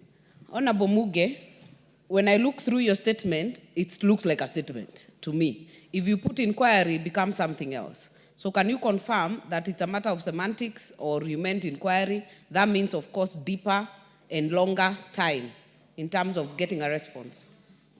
Thank you, Madam Speaker. Like I stated in my statement as well, there's been so many petitions that have been brought to this House regarding those same matters, and we have no tangible response to them. So, Chair, I think you're right. And what Honorable Muge is requesting for is more than just a statement then. I think I would give it a maximum within 60 days because an inquiry is deeper, needs some more time, and maybe more details. So within 60 days. Thank you, Madam Speaker, and well guided. And Madam Speaker, just to confirm, we were there about 2 or so weeks ago as a committee, as part of our fact-finding mission. Actually, we visited the Nandi and, to be specific, even Tinderet. And I can confirm that the concern raised by the honorable member, of course, there have been some sporadic, unresolved cases of insecurity. And I think there are merit in her asking for an inquiry. Very well. The timeline so is well given. guided. All right. We'll go to the next request now as in the order paper. Member for North Hall, are you in the House? Yes, kindly request your statement. Thank you, Honorable Speaker. I'm requesting for a statement regarding the plight of IDPs in Marsabit County. Honorable Speaker, pursuant to provisions of Standing Order 44-2C, I rise to request for a statement from the chairperson of the Departmental Committee on Administration and Internal Security regarding the plight of IDPs in Marsabit County. Honorable Speaker, during the tribal clashes that occurred between 2017 and 2021, over 600 households in Marsabit County were displaced due to socio-political violence. These families, for the past 4 years, resided in makeshift tents, temporary shelters, and camps in Marsabit County in dire and deplorable conditions. The IDPs lack access to basic needs such as water, food, proper sanitation conditions. The provision of relief food by the government to the affected households is intermittent and unsustainable, and there is need to permanently resettle the families. Furthermore, the IDPs, in an effort to find alternative settlement, were forcefully evicted, beaten, injured, and their properties burned by security agencies. Honorable Speaker, the national and county governments have repeatedly made assurance regarding permanent resettlement and compensation for the families, but this process has been painfully slow. Order, Honorable Mwenje. Totally out of order. Continue, Honorable Member. This House also approved the allocation of funds towards the resettlement process, but the government has failed to take up steps towards the implementation of the same. The continued delay in the resettlement, rehabilitation, and reintegration of the IDPs in Marsabit is a crisis that needs to be addressed urgently. Honorable Speaker, it is against this background that a request for a settlement from the chairperson of the Departmental Committee of Administration and Internal Security on the following. Plans by the Minister of Interior and National Administration to expedite and conclude the process of resettlement, rehabilitation, and reintegration of the IDPs, including specific timelines for the resettlement and compensation process. And finally, specific measures being implemented to restore and sustain long-lasting security in Marsabit County. Thank you, Honorable Speaker.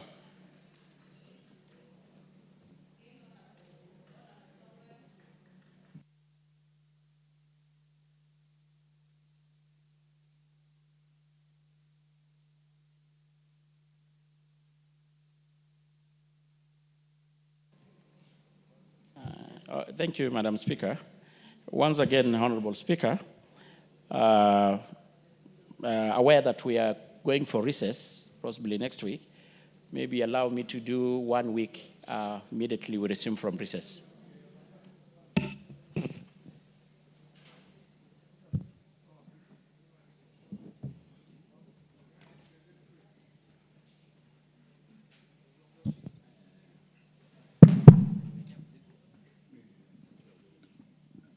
I think that is in order. Next, request by member for Kiambu, Honorable Mashua.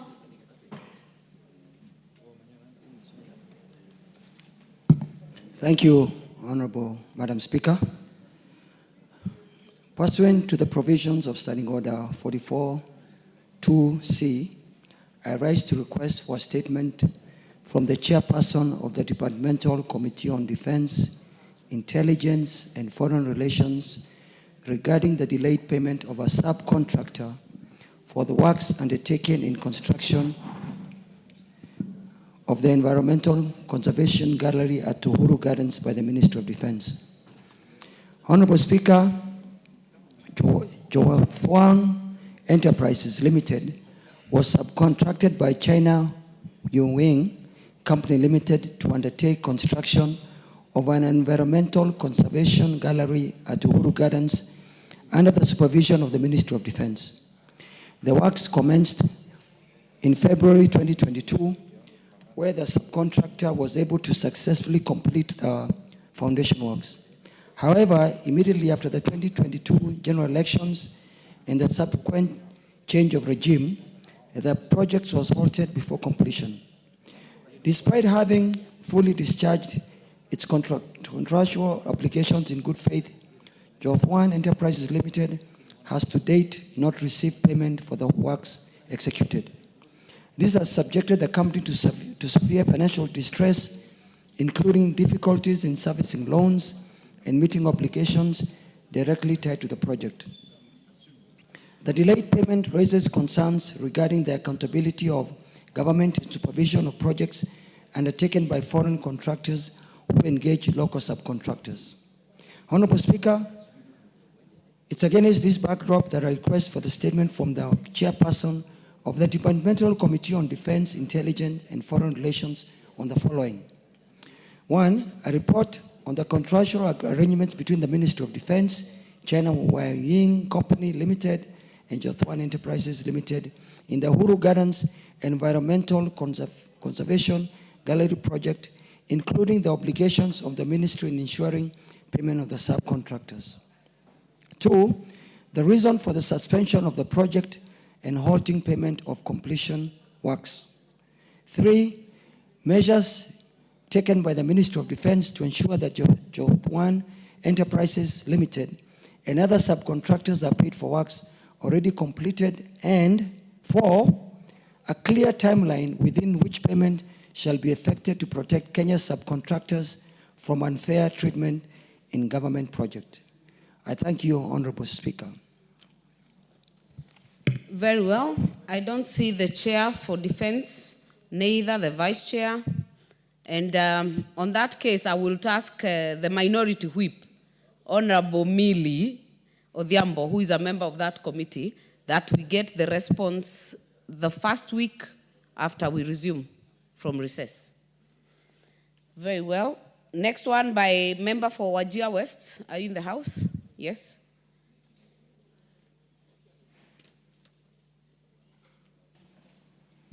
Thank you, Madam Speaker. Honorable Speaker, pursuant to the provisions of Standing Order 44.2c, I wish to request for statement from the chairperson of the Departmental Committee on Justice and Legal Affairs regarding compensation of Wagala massacre victims. Honorable Speaker, the Wagala massacre, which occurred on 10th February 1984, was a dark chapter in the history of our country. More than 5,000 people lost their lives after security forces rounded up and tortured men and male children over the age of 12 years at the Wagala airstrip. The quest for justice remains an illusion to the people of Wagala.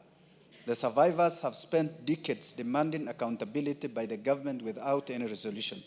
In 2013, the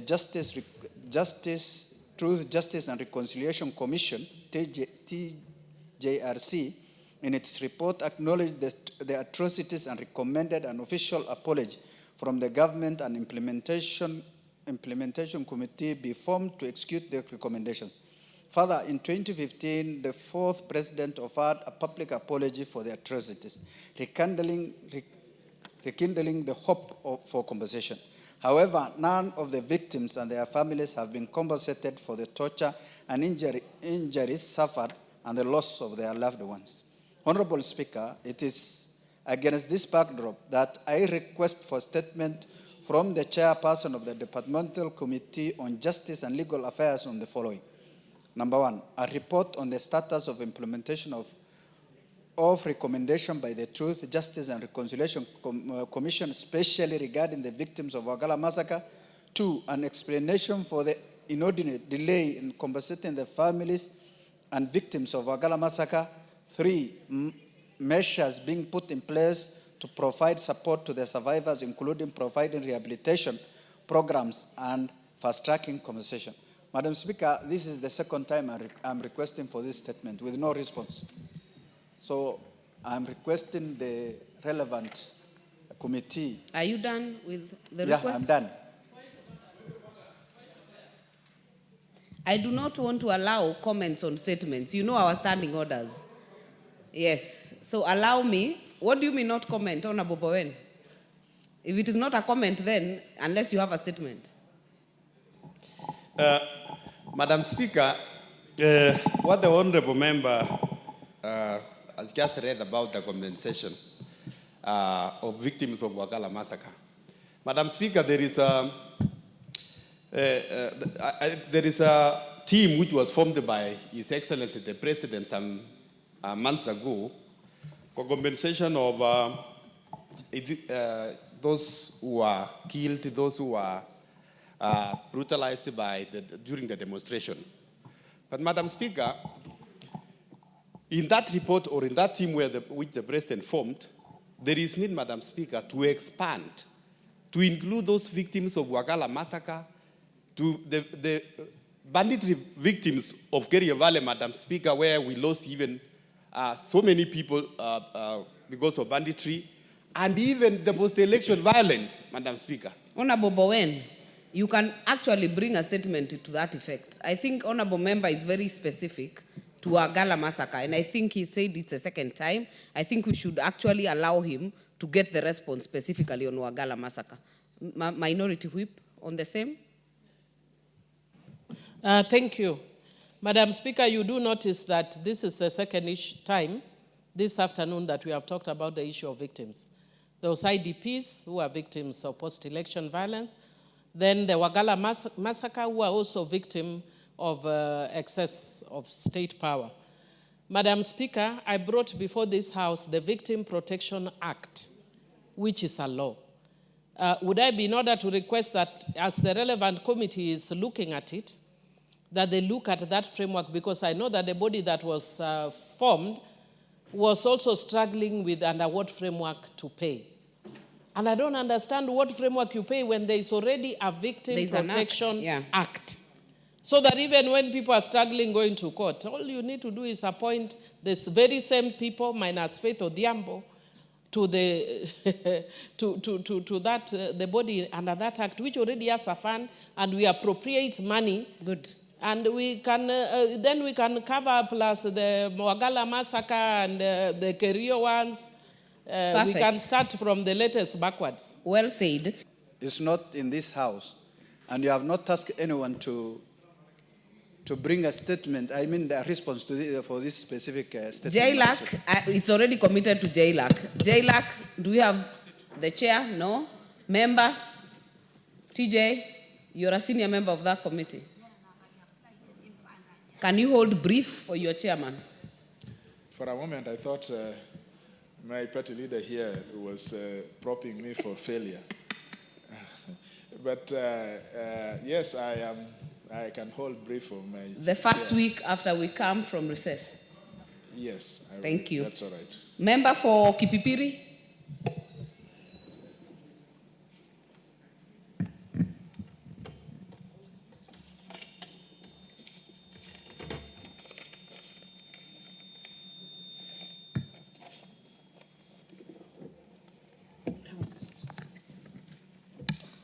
Honorable members, you see the need to have your cards. You make the work for the clerks very difficult to keep looking where you're seated.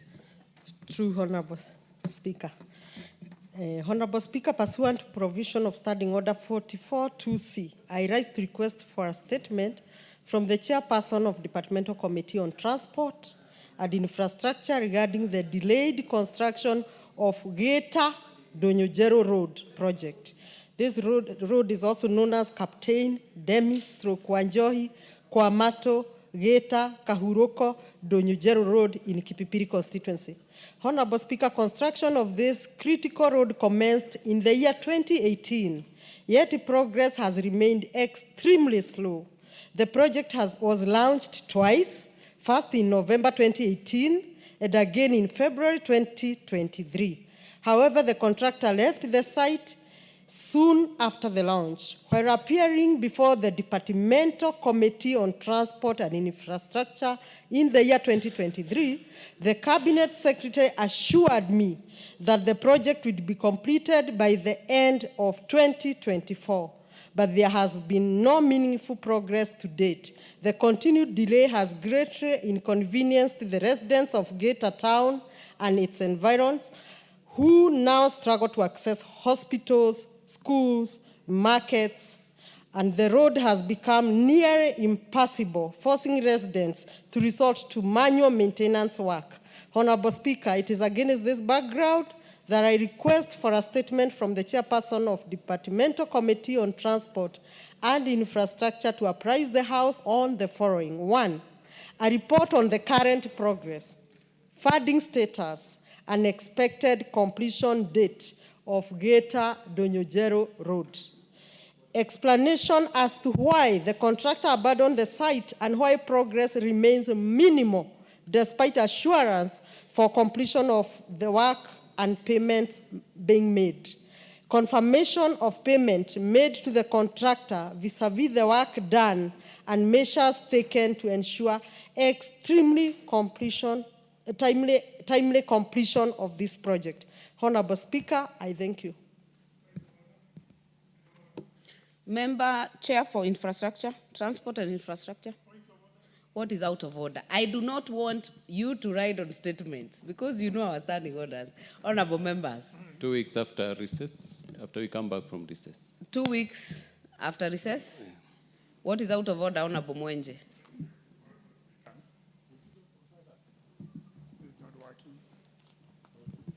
Thank you, Honorable Speaker.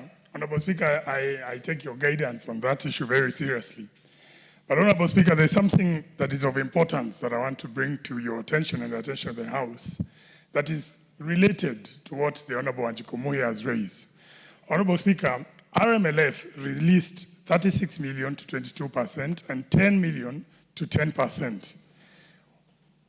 As you know, Honorable Speaker, the work plans are already done and the adverts given and contractors given those jobs. And this is across the 290. But Honorable Speaker, you can tell when we're in October, a new financial year, and we just need an honest answer from the minister whether we will ever receive these balances to complete those projects.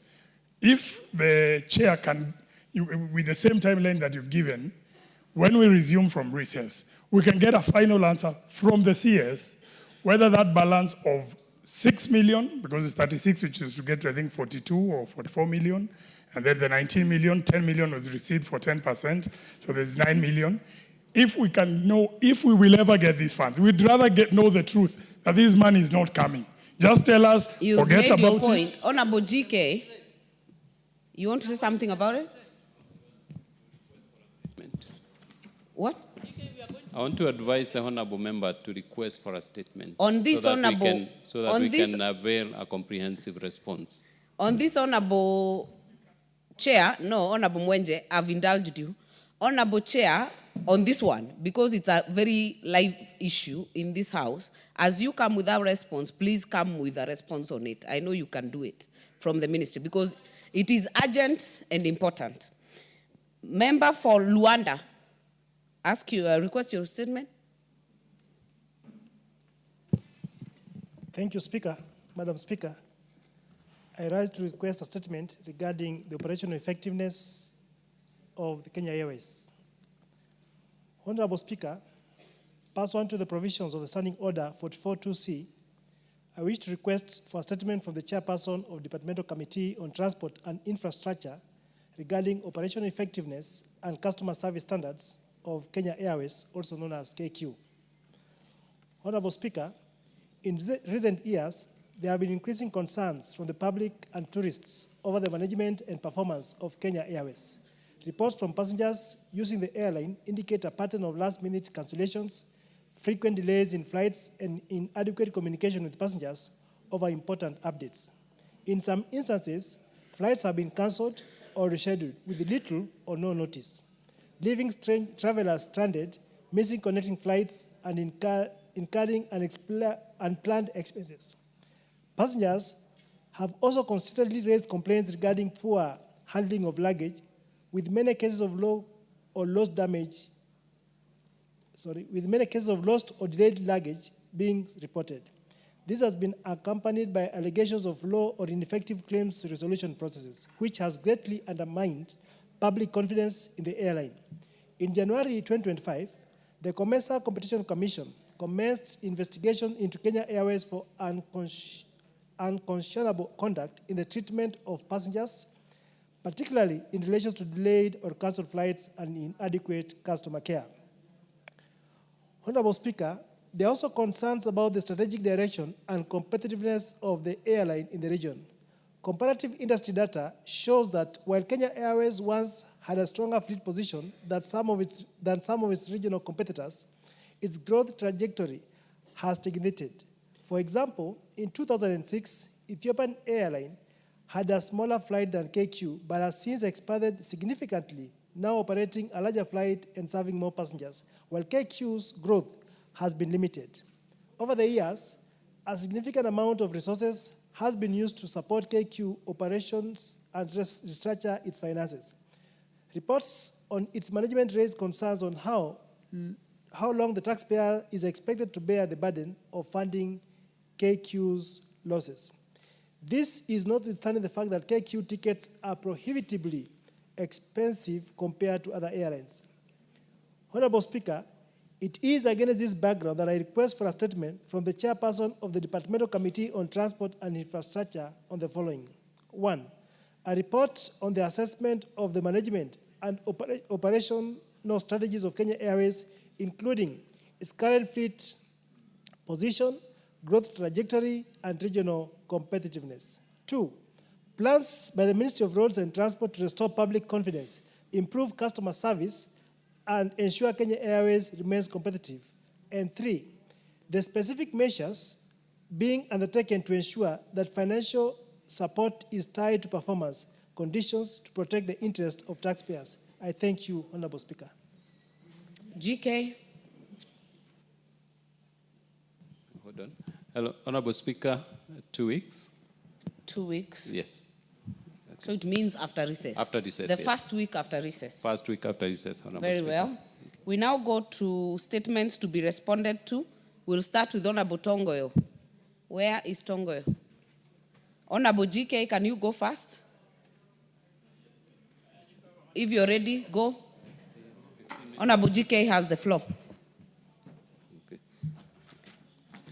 Honorable Speaker, the member for Tabaj, the Honorable Bare Hussein Abdi, MP, requested a statement regarding funding for the construction of the Wajir Tabaj Koturo Road.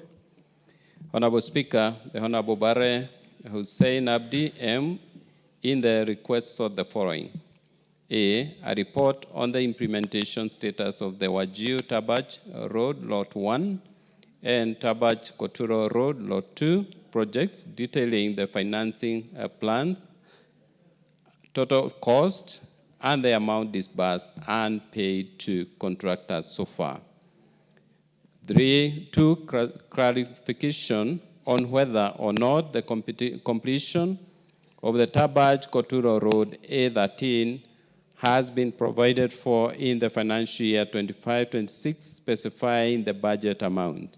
And 3, a report on the number of residents affected by the project in Tabaj constituency, including their details and the status of compensation. And 4, details of the corporate social responsibility in September 2025, which I now wish to make.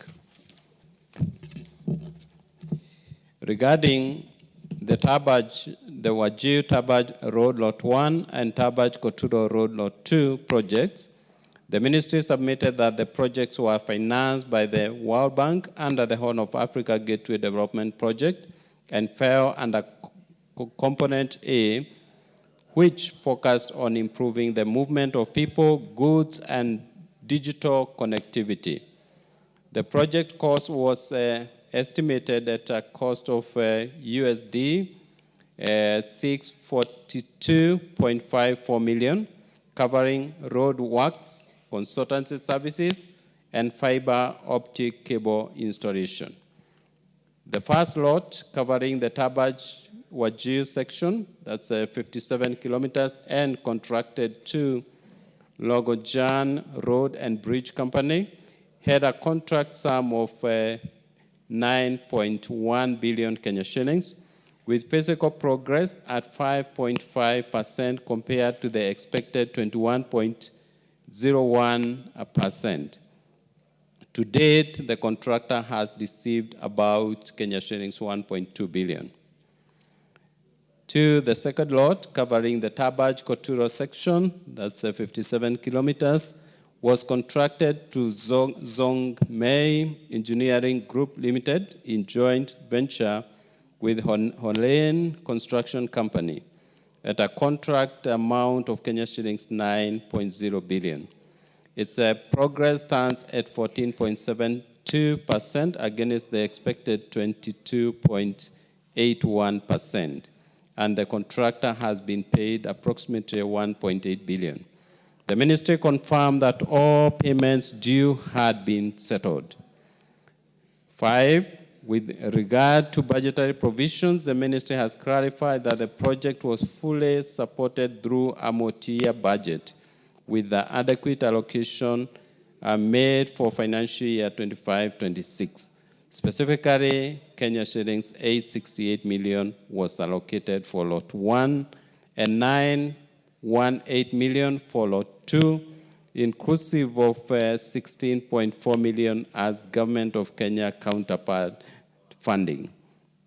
Honorable Speaker, On compensation, the ministry submitted that a resettlement action plan had been undertaken in January 2020 in line with the World Bank's policy on involuntary resettlement to identify and enumerate all affected persons, households, assets, and livelihoods within the road corridor.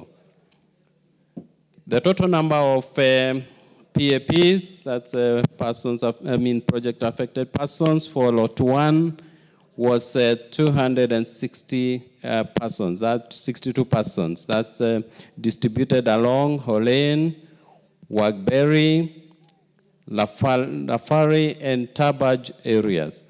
For Lot 2, the number of PAPs was 549 persons distributed along Hungwai, Wagadud, and Koturo in Wajir counties, and Koturo in Mandera County. The National Land Commission is in the process of verifying the identified PAPs and carrying out variation for their compensation. Disbursement of compensation funds will follow once the variation is done. Honorable Speaker, regarding the corporate social responsibility activities being undertaken under this project, the ministry submitted that the corridor has already drilled and equipped a community borehole at Wagadud Ward and installed a 20,000-liter water tank at the shopping center in Hungai Ward. Further, the contractor supplies Hungai, Sango, and Elben wards with 40,000 liters of water twice a week, and Tabaj ward 3 times a week.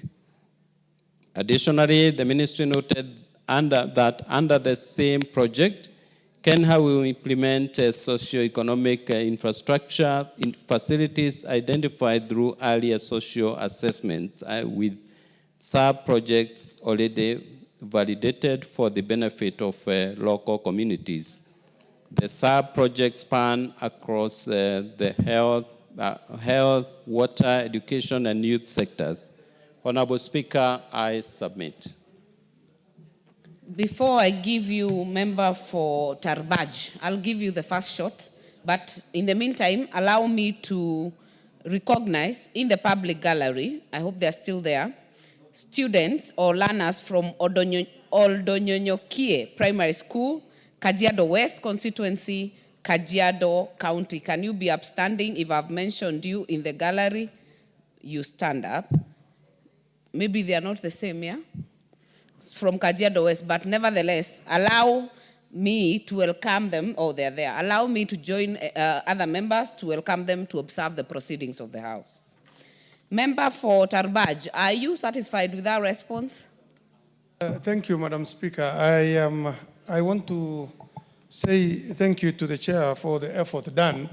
However, I need certain clarifications from the chair or from the committee. One, Madam Speaker, this road is, or this section of the road is part of the Horn of Africa road project that has been popularized by the President in several occasions and platforms. So this is a very important road because that part of the country has been waiting for this road for close to 60 years. Now that it has begun, we are so happy about it, but there's some clarification I needed which has not been provided by the response given. One, I wanted clarity on 2 aspects of funding of the project. One, the loan aspect and the grant aspect that is part of the funding. This I want from the chairman. 2, the CSR project. There is social project that is, which is non-monetary, which is being provided by the contractor, such as the water tracking that is given to some settlements like Sango and Elbern, and the road and the boreholes that were done. That is non-monetary social project that is being done by the contractor. But there is a different aspect of CSR which is to be done, which comes as a grant with the project. This clarity has not happened, and I want that clarity. And part of it is some spar road, which are supposed to be done through the grant. And some of us as leaders have given suggestion on where to be done.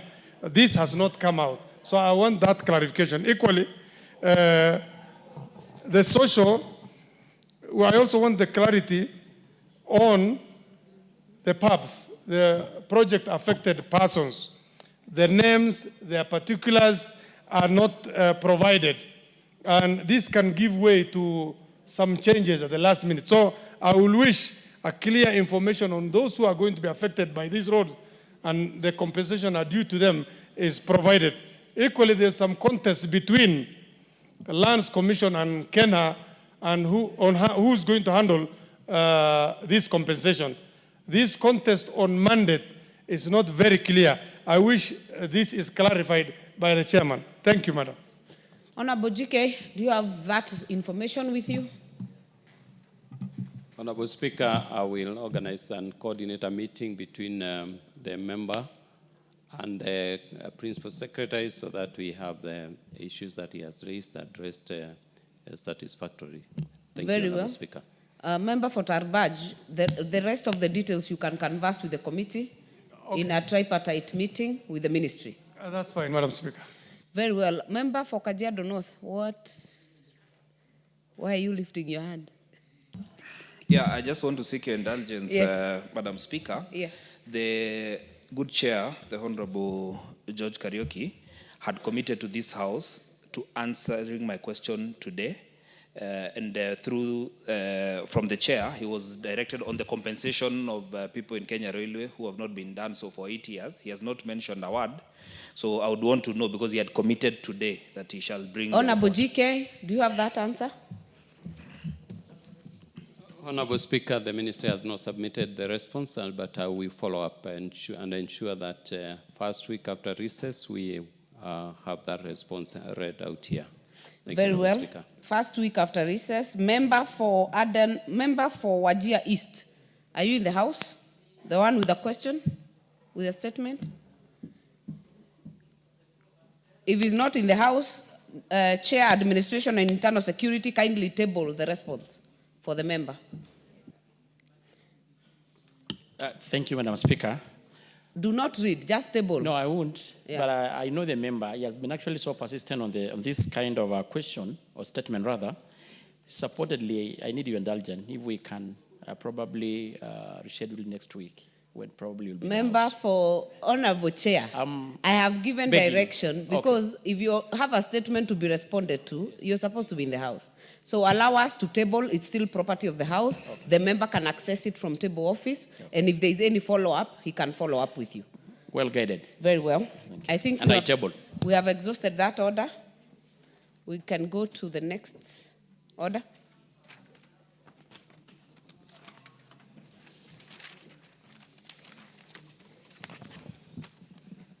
Order number 11, the Intergovernmental Relations Amendment Bill, Senate Bill number 12 of 2024, second reading.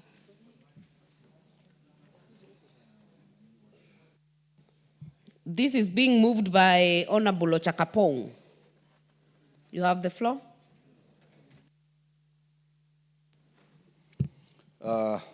Thank you, Honorable Speaker. Now, Honorable Speaker, on behalf of the Majority Leader, who is the member for Kikuyu, I want to move this bill. That, Honorable Speaker, I beg to move that the Intergovernmental Relations Amendment Bill 2024 be read a second time. I wish to sincerely thank the members and Secretariat of the Departmental Committee on Regional Development for their diligence and the dedication with which they considered the bill and tabled their report. Now, Honorable Speaker, the House will recall that on 13th of February 2025, the Intergovernmental Relations Amendment Bill 2024 was Honorable read the Member, first time. Chair, kindly move like you have to start. I beg to move that and then go ahead. I see. Thank you, Honorable Speaker. I had started that way. I hope that you didn't hear me. That I said, Honorable Speaker, that I am doing this on behalf of the leader of Majority Party. That is not the right thing, right? No, Then, the right thing. then I went ahead to say, Honorable Speaker, I beg to move that the Intergovernmental Relations Amendment Bill 2024 be read a second time. Good. Refer to the Departmental Committee for consideration and subsequent reporting to the House. Now, Honorable Speaker, as members are aware, this is a Senate bill sponsored by the leader of the majority party in the Senate, Honorable Aaron Cheruiyot. Now, the bill seeks to amend the Intergovernmental Relations Act, Cap 265. The current act establishes a framework for consultation and cooperation between the national and county governments and amongst county governments.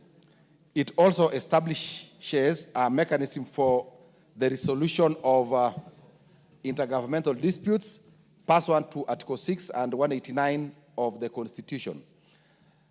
Now, salient provisions of the bill, Honorable Speaker, the principal object of the bill seeks to change the name of the Intergovernmental Relations Technical Committee, IGRTC, to the Intergovernmental Relations Agency. Now, the bill further seeks to provide, Honorable Speaker, the bill further seeks to provide for the establishment of the Council of Governors Secretariat, the County Assemblies Forum, and its Secretariat. In doing so, it aims to create a structured framework for intergovernmental relations, thereby enhancing coordination, consultation, and cooperation between the national and the county governments and among the county governments themselves. Now, Honorable Speaker, the change of the name of the Intergovernmental Relations Technical Committee, IGRTC, is of great importance. First, it gives the entity a stronger operational authority in that the term technical committee suggests a body that has limited mandate, primarily confined to facilitating the summit and the council. By contrast, the name agency therefore carries a great connotation that the entity shall have more powers, independence, and authority to discharge its statutory obligations. Now, secondly, Honorable Speaker, the name Technical Committee has been seen by stakeholders as weak, temporary, or just an advisory body. The perception, Honorable Speaker, has undermined the visibility and influence of the committee within the broader framework of intergovernmental relations. Renaming it as an agency will therefore align it with the proper identity and confidence among stakeholders. Now, Honorable Speaker, the Intergovernmental Relations Technical Committee, IGRTC, is established under Section 11 of the Act. Its core functions include providing day-to-day administration to the summit, which comprises the president and the 47 county governors. In addition, the committee is mandated to facilitate the activities of both the summit and the council, as well as to implement the decision of the summit, the decisions of the summit. Now, Honorable Speaker, at its establishment, the committee was intended to serve as a neutral technical body supporting both the summit and the Council of Governors. However, the Council of Governors expressed concern that this dual mandate constrained the committee's ability to exhaustively champion county interests. Consequently, the Council established its own secretariat in order to achieve institutional autonomy and to effectively discharge its functions, particularly in coordinating inter-county matters and articulating the Council's position in intergovernmental forums. Now, Honorable Speaker, the Secretariat is presently registered under the Societies Act, Cap 108. Now, through insertion of new sections, the bill seeks to formally entrench the Council of Governors Secretariat in law, thereby giving it recognition as the technical arm of the Council of Governors. Now, Honorable Speaker, similarly, I wish also to point out that the bill entrenches the County Assembly's forum and its secretariat, thereby giving the forum a legal foundation. Now, Honorable Speaker, the forum consists of all the members of the 47 county assemblies and the 47 speakers. Now, Honorable Speaker, the forum provides an avenue for consultation amongst county assemblies, facilitate dispute resolution within county assemblies, facilitate capacity building for members of the forum, and consider matters of common interest to county assemblies. Now, the Secretariat will facilitate the forum by offering research, technical assistance, and policy support. In conclusion, Honorable Speaker, the amendments as proposed are anchored in the principles of good governance. They will strengthen the devolution by enhancing the institutional framework and enhancing coordination mechanisms at the two levels of governments and among county governments. Now, Honorable Speaker, to this end, I wish to urge honorable members to support the passage of this timely bill. I therefore beg to move and ask the Honorable Tungule, the member for Ganze, to second. I thank you, Honorable Speaker. Thank you. Member for Ganze.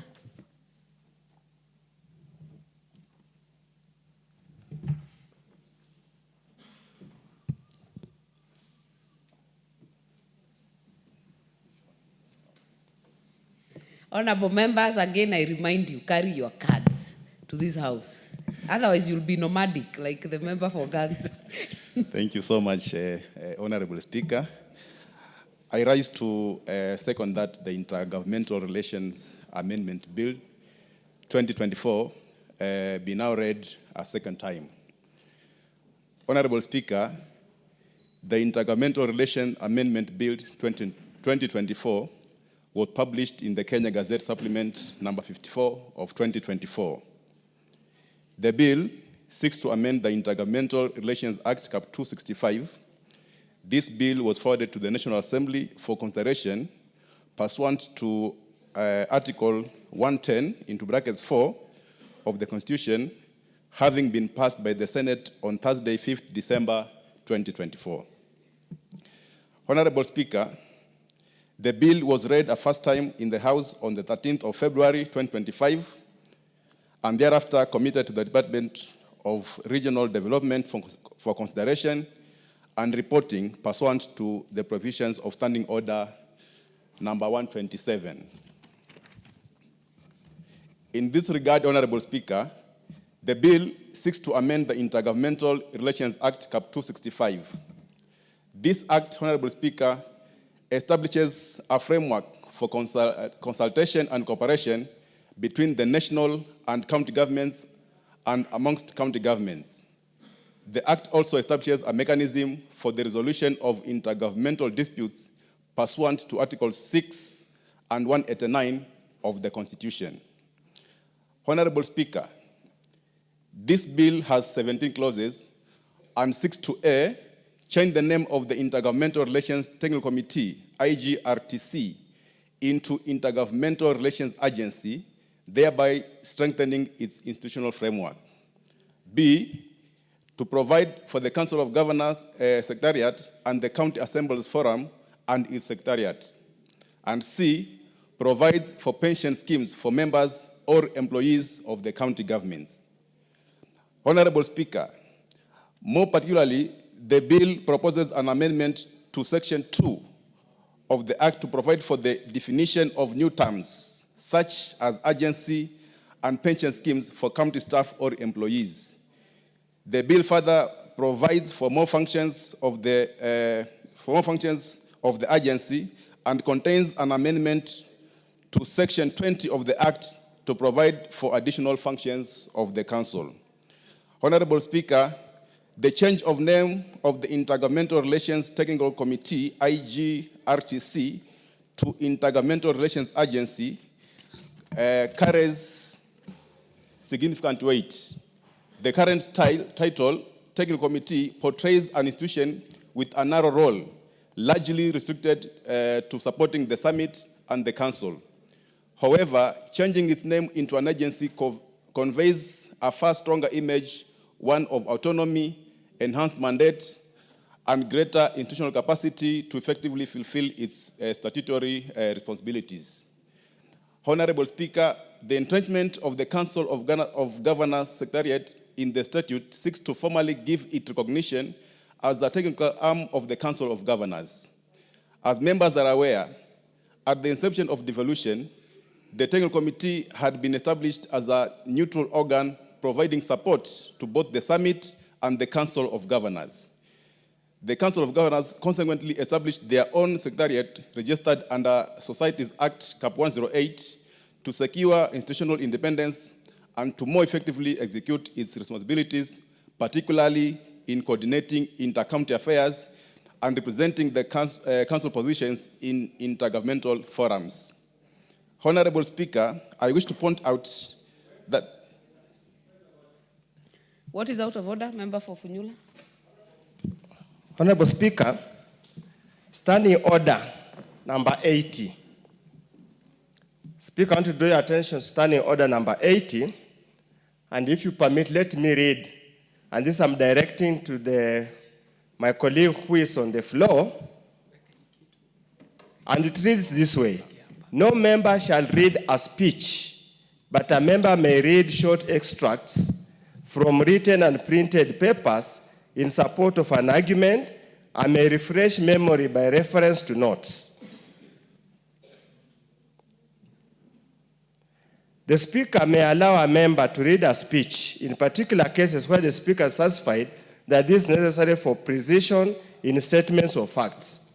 Honorable Speaker, the honorable member who is on the floor is literally reading a committee report or what they call moving notes. This is a house of debate. This is not a house to come and read. Honorable Speaker, I want this to go on record that the inventor, the framers of the standing order, expect that members who come here should be able to use notes to debate. So, Honorable Speaker, I want you to declare the member is out of order for reading a written speech. You have made your point. Thank you, Honorable Speaker. You have made your point. Thank you, Madam Speaker. Member for Ganze, yes, a point of order has been raised. But Honorable Member for Funyula, you know, Standing Order 80 also has a 2. So I will allow him to finish because he's seconding. But that is a very important standing order. And I think we need to keep refreshing, especially for those of us who are here for the first time, that we make sure that we stick to the rules of debate. Continue, Member for Ganze. Well gathered, Madam Speaker, but actually I was not reading per se. I was just referring to, you see, I cannot be able to memorize everything that is in the standing order, but I was making some references in. Honorable Speaker, as I conclude, because I was just about to conclude, in consideration of the bill and pursuant to Article 118 of the Constitution, the committee received 7 memoranda during a public participation. These were from the State Department of Devolution, from the Attorney General, from the Intergovernmental Relations Technical Committee, from the Council of Governors, from the County Assemblies Forum, the Society of Clerks at the Table, and the Architects Alliance. All memoranda received supported the enactment of the bill. Out of the 7 memoranda, 6 proposed amendments to the bill, which the committee considered in making its recommendations. Honorable Speaker, the committee will be proposing amendments at the Committee of the Whole House as contained in the schedule of amendments, forming Part 6 of the committee's report, and we will request the House to approve the proposed amendments. Honorable Speaker, I beg to second. Thank you. Honorable Wanjiku, order. The honorable members, I therefore propose the question that the Intergovernmental Relations Amendment Bill, Senate Bill number 12 of 2024, be now read a second time. Member for Wajir North, are you on this one? Point of order. Not want to contribute. Ed. Thank you, Madam Speaker. In supporting the motion, Madam Speaker, we are taking legislations a notch higher by trying to deepen devolution. Devolution is one of the best gains in the 2010 Constitution. It espoused taking resources to the counties and further to wards and other units of devolution. So whenever there are legislations, regulations, trying to target the deepening and better carrying of devolution, it is most welcome. And this amendment goes a big way in making sure that devolution is emboldened, strengthened, and cushioned from any kind of interference, Madam Speaker. Madam Speaker, this amendment talks of improved coordination than the traditional or what we have incurred, what we have seen before. The haphazard way of the two tiers or two levels of government relating each other, that quarrelsome, argumentative, litigious way of engaging each other. This one attempts to make sure that there is seamless engagement, functionally operational, objective, and purposeful. So it's a good piece of amendment, Madam Speaker. Further, Madam Speaker, there is specificity in clarification of roles. It outlines which roles really belong to which tier of government. Should it be the county government and the national government, making sure that there are no more conflicts, but rather trying to focus on outputs and what is good for the common mwananchi, Madam Speaker. Further, it streamlines dispute resolution mechanisms between two levels of government. For the last years since 2010, it has been a period of testing and trial. It tries to mature our system to make sure that disputes are managed in accordance with the law in a very friendly way, and making sure that no part or no agency takes the part of the other, but recognizing each other's role as espoused in the Constitution, the statutes, and any other law that is applicable insofar as devolution is concerned. Madam Speaker, one more important thing on this amendment. It brings physical sustainability for the intergovernmental relationship. I'm sure they have had issues on how to sustain it.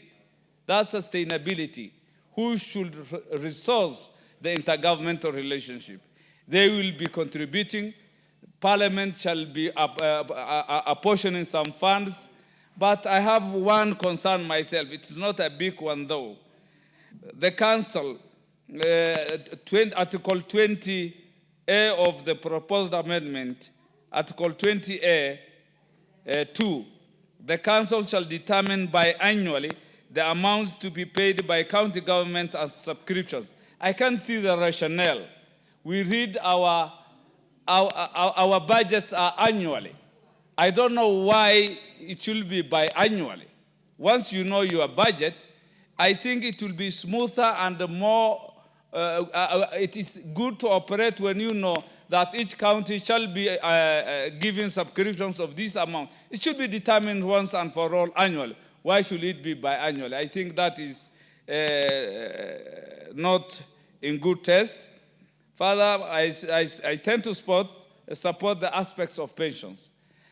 Employees of county governments have suffered, more so on governors who are physically indisciplined, who have not been averse to risks concerning pensions.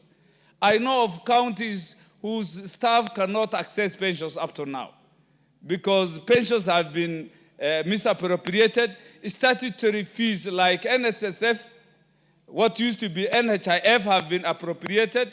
Even former governors cannot get their own gratitude because they have misappropriated such funds. When we make sure that there are legislations and in a very orderly, organized way, that pensions of county governments are done in a very stringent manner with penalties, and again registered with the Retirement Benefits Authority as a regulator of all pensions. I think that solves a big problem for many Kenyans, Madam Speaker. Further, there is the establishment of a council secretariat, which means there will be the secretariat which will be at the epicenter of the operations of the intergovernmental relationship. I think this is a straightforward, wonderful piece of amendment that removes all the bottlenecks we have had since devolution was conceived, and I can proudly support, Madam Speaker. Thank you. Very well. Member for Kitui Central, Dr. Makali. I'm holding on for. Thank you, Honorable Speaker. Not on this? On another one. Yes? You've said what, Honorable Makali? Not on this one. Member for Dagoretti South. Honorable Speaker, I thank you. I also want to thank the mover of this bill and the seconder for moving such an important bill in this House, and even in thanking the chairperson who has moved this and the seconder, I also want to recognize that this bill originates from Senate. And I must thank the Honorable Leader of Majority in Senate, the Honorable Aaron Cheriot, for presenting these for our consideration. Mr. Speaker, some may look at this and see as if it is just a change of name. And it is Shakespeare who asks, what is in a name? A rose by any other name will smell as sweet. But that is not the case, Mr. Speaker. By transitioning this entity from a committee and making it to be an agency, we're indeed putting more teeth into this agency for it to be more permission. But Madam Speaker, even as we speak about all these welfare issues that are going to be in the interrelational agencies, we all must reflect to the reason why Kenyans accorded to themselves devolution. Madam Speaker, Kenyans in 2010 believed that by going the devolution way, they were going to empower counties to a level where they are going to be independent entities that can stand on their own, Madam Speaker. The tragedy so far, Madam Speaker, has been the counties that we created. We normally see them extremely active when it comes to the division of revenue. That is the share of the national cake. I am praying that when we transition this into an agency, a consideration will be made as to why Kenyans wanted to have counties. Because one of the key reasons why we wanted counties is because we wanted them to be entities that can be sustainable economic blocks on their own. Today, individual counties are not presenting as such.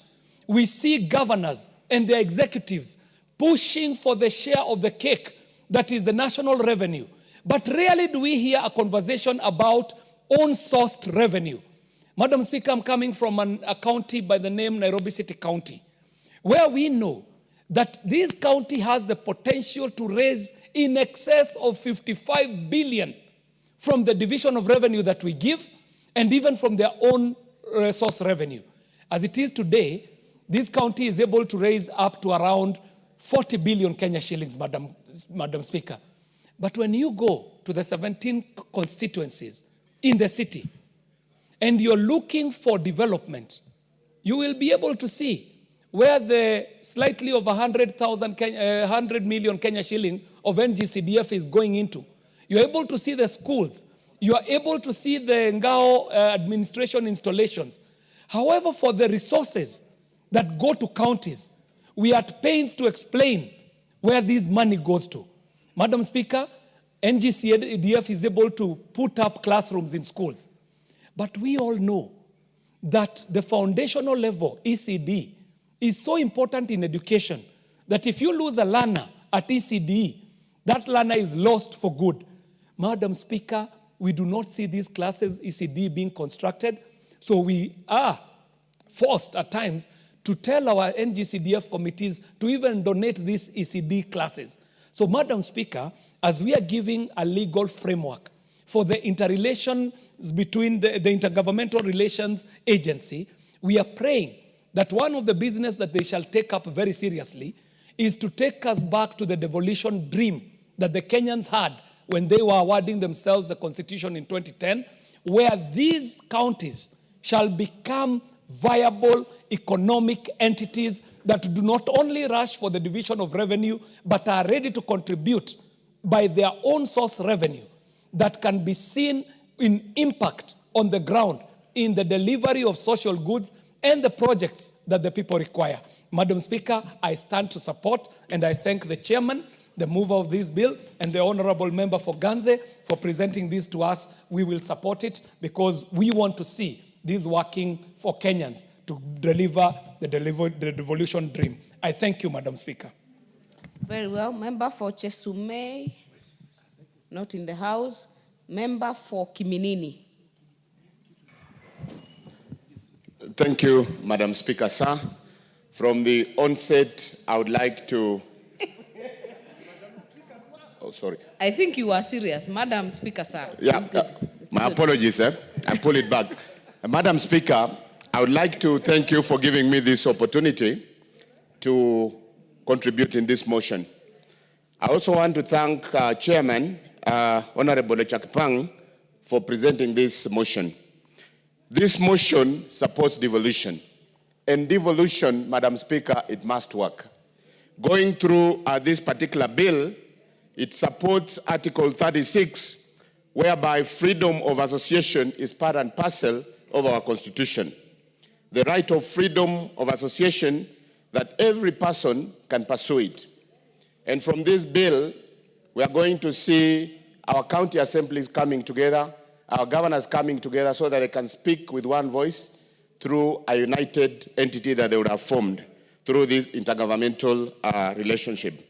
So, Madam Speaker, as even I support this bill, we've seen that the formation of our Constitution in 2010 was very clear that, look, this will be an evolving situation.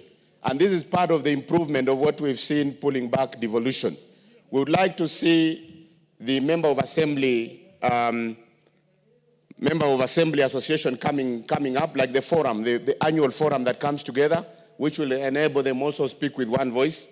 We would also want to see, Madam Speaker, MCAs being able, even through the fund that they need, the ward fund, that they are able also to do their things independently. Today, devolution is pulled back because we've lacked this type of bill that will actually pull it together. But I believe, Madam Speaker, with this bill, things are going to move in the right direction because as per Chapter 11 of our Constitution, devolution must work. So I support this bill. Thank you, Madam Speaker. Member for Funyula. Thank you, Honorable Speaker. You know, in the last parliament, you used to say, Madam Speaker, sir. Thank you, Speaker, Madam Speaker. Let me also join my colleagues in supporting this bill, the Senate Amendment Bill on Intergovernmental Relationship Bill. Honorable Speaker, we established devolution to remove activities from the center to the periphery. We established devolution to get away, probably to address the anomalies that occurred due to Session Paper number 10 that tended to marginalize very many places in this country. Now, Honorable Speaker, anytime I stand to talk about devolution, we can never fail to hail Raila Amolo Odinga. He's the father, the mother, and the spirit that drives devolution. He has been in the forefront in fighting for devolution. He has championed and defended devolution to even to the chagrin of quite a number of people. Honorable Speaker, the Council of Governors is an extremely important part of devolution and the architect of the new constitution. It's the bridge between national and the county levels. So, Honorable Speaker, any attempt to strengthen the secretariat, I want to call it the secretariat, is a most welcome arrangement. Honorable Speaker, the bill changes the technical committee and baptizes as an agency. The structure remains the same, but change to agency, as Peter, as the mover said, is to give it some certainty, to give it some kind of class, to give it some kind of powers, is welcome. Second, Honorable Speaker, it also creates, the agency has got, its members have got a 6-year tenure, which is fixed, which is now becoming a common practice in constitutional bodies, constitutional commissions. Thanks a lot for borrowing the same. Honorable Speaker, further, it creates a secretariat, and a secretariat to be headed by Chief Executive Officer, just as it is now, and the transition clause allows the current staff of the Intergovernmental Committee and the Summit and Council of Governors to transit to the new body. However, Honorable Speaker, a question will arise, and I want to bring attention to Article 20A, Clause 20A, and there was another one, Clause 20A, as well as Clause 23H. Honorable Speaker, this bill has originated from Senate. And per the Constitution, Senate cannot generate a money bill. So this is a constitutional matter.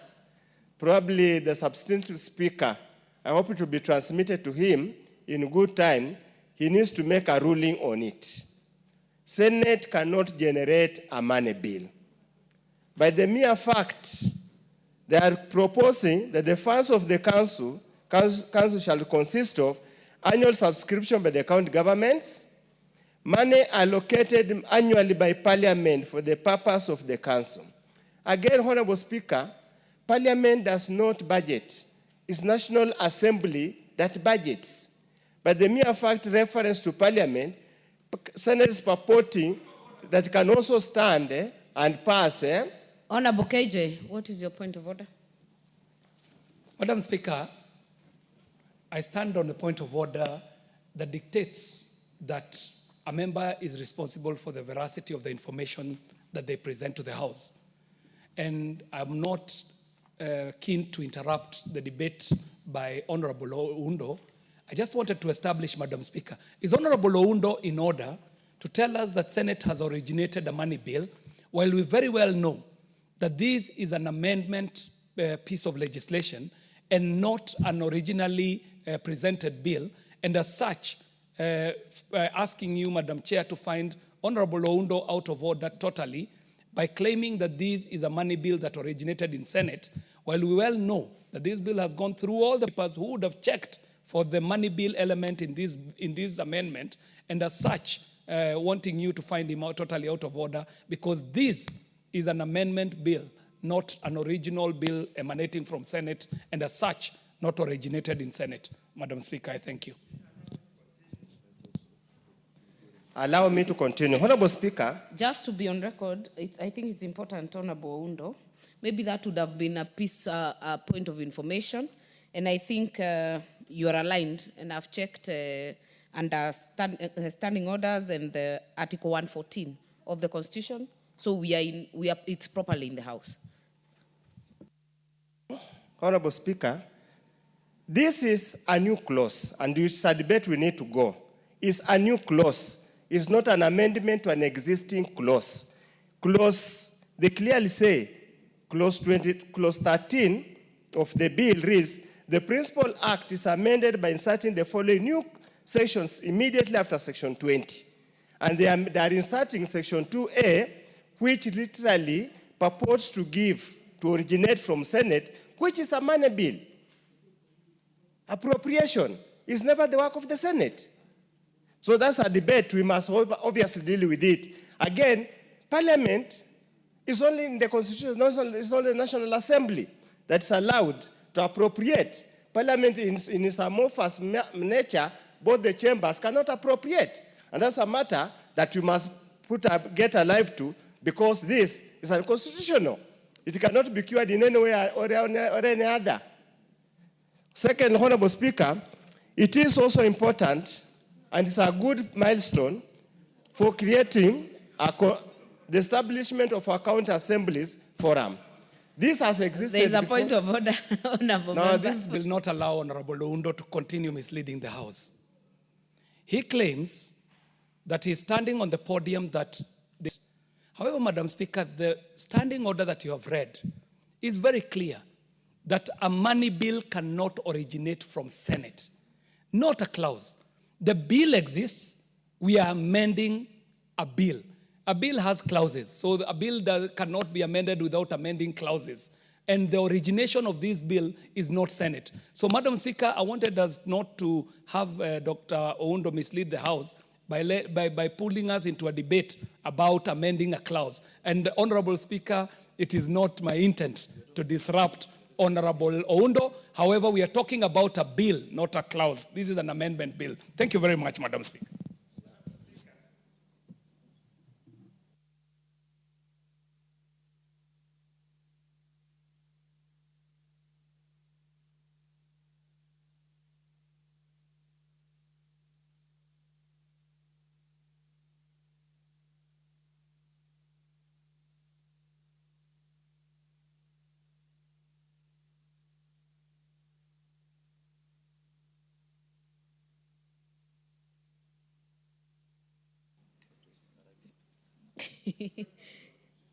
Yes, I was trying to also consult, and I know by the time this bill is referred to this House, there has been proper consultation between the two speakers, because the Constitution and the standing orders say before the bill is tabled in any of the two houses, the speakers must agree on two things. One, is it a money bill? Secondly, does it concern counties?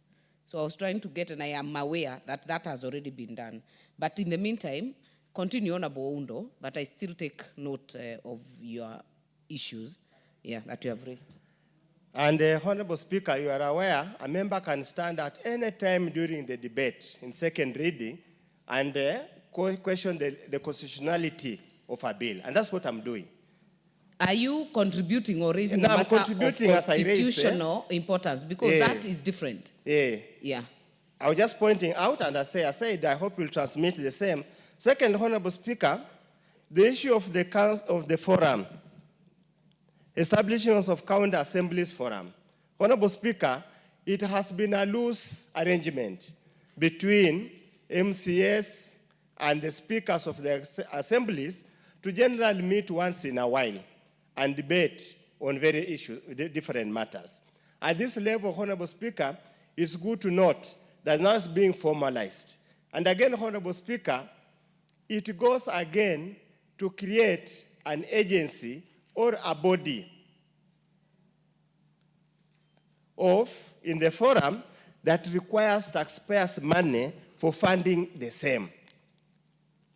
Honorable Speaker, it creates a secretariat, a forum secretariat. And that forum secretariat is not clear where are they going to be funded from, other than the allocation, again, which is illegal and constitutionally given to the forum. Funds of the forum shall consist of mandatory annual subscription by the county assemblies, monies allocated annually by Parliament for purpose of the forum, and such monies as may be lawfully granted or donated to the forum. Honorable Speaker, this is a forum. It's a members' club. It's a members' club. Why would then use public funds to fund the same? When they attend those forums, they're paid per diem. Why do they need a secretariat? And each county assembly has got a clerk and the entire staff. Where do you need again to fund it? Where do you waste public funds? And there are no medicinal hospitals. Honorable Speaker, it's good to have the forum as a place where you exchange ideas. But to establish a secretariat, yet it only means once a year, what will the secretariat be doing the whole year? I mean, what will he be doing the whole year? Just gobbling public funds and doing nothing completely. Those are now questions, Honorable Speaker. We might be excited about the bill, but those are hard questions we must ask as a country. And I hope the committee align themselves with these anomalies and apply their mind. I've not had the opportunity to read their report, but I hope the report deals with the same matter. And I hope there are amendments to cure this unconstitutionality, this illegality, this public wastage of public resources. Honorable Speaker, as I conclude, is the issue of the pension scheme. Honorable Speaker, the attrition rate of MCAs in this country is far much higher. For example, Busia County, since county assemblies came, out of 35 MCAs, on average, it's only 3 who come back. Those who don't come back, when you meet them elsewhere, they are worse off than members of parliament who left before pension came into place. I hope the pension scheme will be run well. It will not be squandered like what happens elsewhere. It will not be like the pension here in Nairobi, where you have to spend 6 to 8 months looking for your pension. Honorable Speaker, Kiare disrupted me, so I just wanted to make a 1 minute. I just want to make a concluding remark, and let me also echo what he said. County governments were never supposed to be a cost center, and I never tired to make this statement. County government was supposed to contribute to the baking of the national cake. The national cake should never be baked by some other people, and them is to eat the cake without even making any single effort to contribute to the cake. Why would Nairobi City County require any government funding? For sure. How? Mheshimiwa John Kiari, why would Nairobi County require money from national Thank you, Honorable Speaker. I support. Member for Moroto. Member for Kapenguria, Honorable Samuel Moroto. Thank you very much. Hey. Honorable members, okay. We are all in agreement in terms of what devolution should have done by now. I think that one we agree. And by saying Nairobi, I don't think Honorable Undo means just Nairobi. Member for Kapenguria, please make your contribution. Thank you very much, Chair, for giving me time also to add my voice to this important issue coming before us. Madam Chair, I was here when we were making this issue of devolution. We moved almost all Kenya. We had a meeting in Bomas of Kenya, Naivasha, Kilifi, and all Kenyans were after, because in what happened after independence, there was a lot of areas which were marginalized. Then with this kind of devolution, if we maintain it the way members of Kenya, the public, were putting in it, I think it would be far better than where we are now. So mine is just to say that as we continue, you see the way we are already divided in this house. Somebody goes even to a village, Nairobi, and we are talking of Kenya. Devolution is not only to a section here in Kenya. It is almost all over. And this devolution helped some of us who are marginalized. West Pokot was a closed district. And then when devolution came, although the problem is still, I think there are some mechanisms that we need to put into it for management, managing those resources going to the county. Like one of the colleagues has said, the CDF money is so little, but you can see impact on the ground. But this one here of the national government and the city and county government, you don't see. Like where I come from, there is this sand harvest. The lorries come and pick and destroy the roads. The county taxes the harvesters, the sand harvesters, without caring on what to do with the roads, which were destroyed by these lorries. Madam Chair, I'm really supporting this motion, and I need a bill, and I will still go through during the amendments. I think we'll have to come in and do more about it. Thank you. Member for Marsabit, are you on this? Yes. Yeah.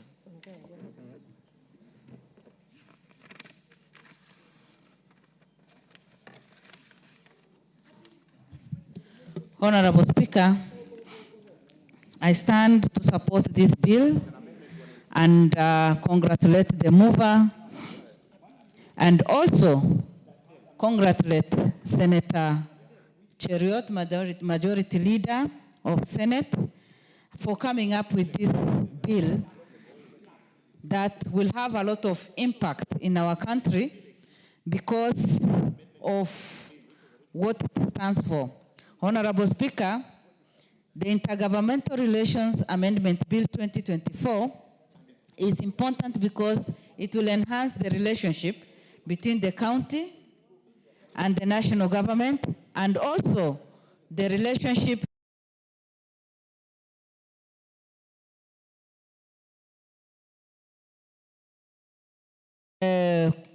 consultation and cooperation between national and county government, and as I said, also among the counties, which will help them to enhance even their development and also improve their work, because they will be able to learn from each other. And in case of any amendment, any reconciliation that is needed, even between the national government and the county government, they'll be able to come and reason together. And that will help us to have more cohesive country, because people will be able to work together, to reason together. And again, even for the counties, to have that working relationship and connect with each other is very important, because what is done in one county is normally done in the other county with much success in one county and not the other one.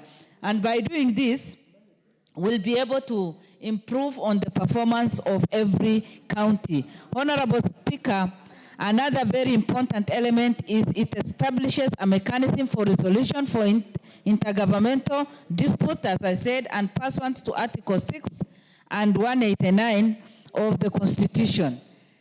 This will help even the executive to interact and have good network with one another and borrow ideas from each other.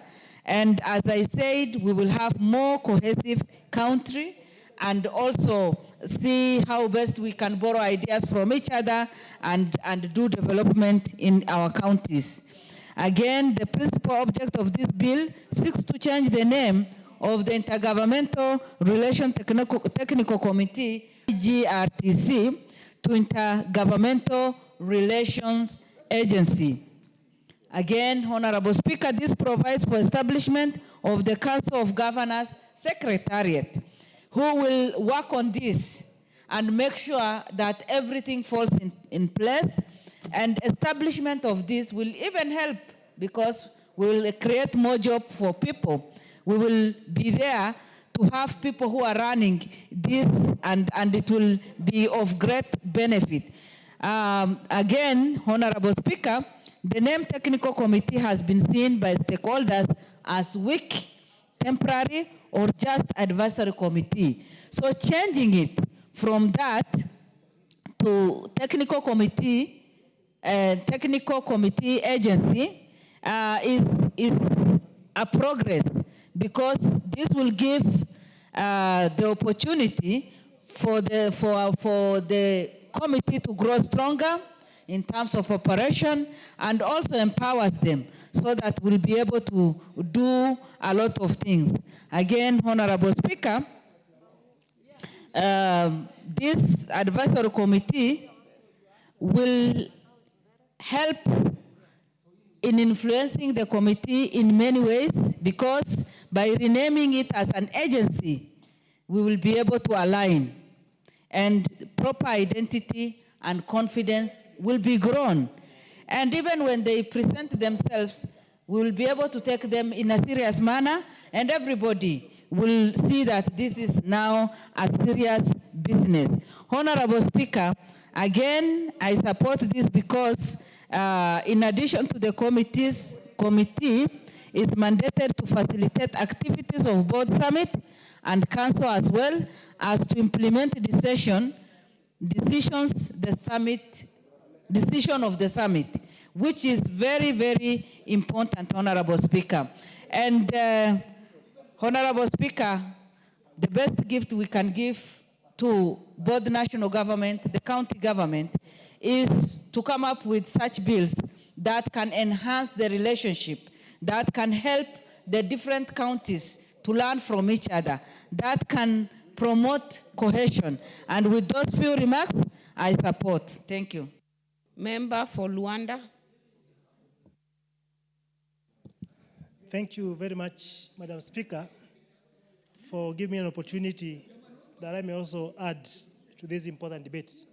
Madam Speaker, I must state from the onset that I actually do support this amendment because it is an amendment that will move to amend the Intergovernmental Relations Act of 2012 that, Madam Speaker, had some gaps here and there.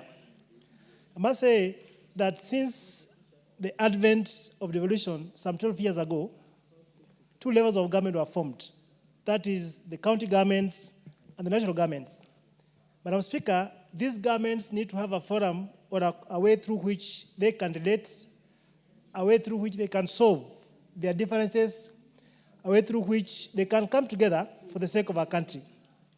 And it's a fact that devolution has done great, Madam Speaker.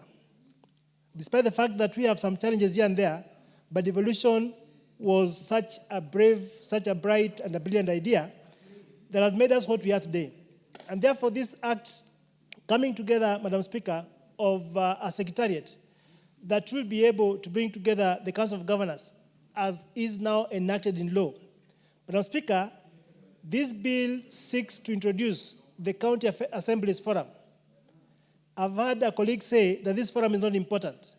But Madam Speaker, from where I see it, this forum is important because it brings together all our county assembly members of parliament to come, sit, discuss, and articulate issues that affect their various counties, Madam Speaker.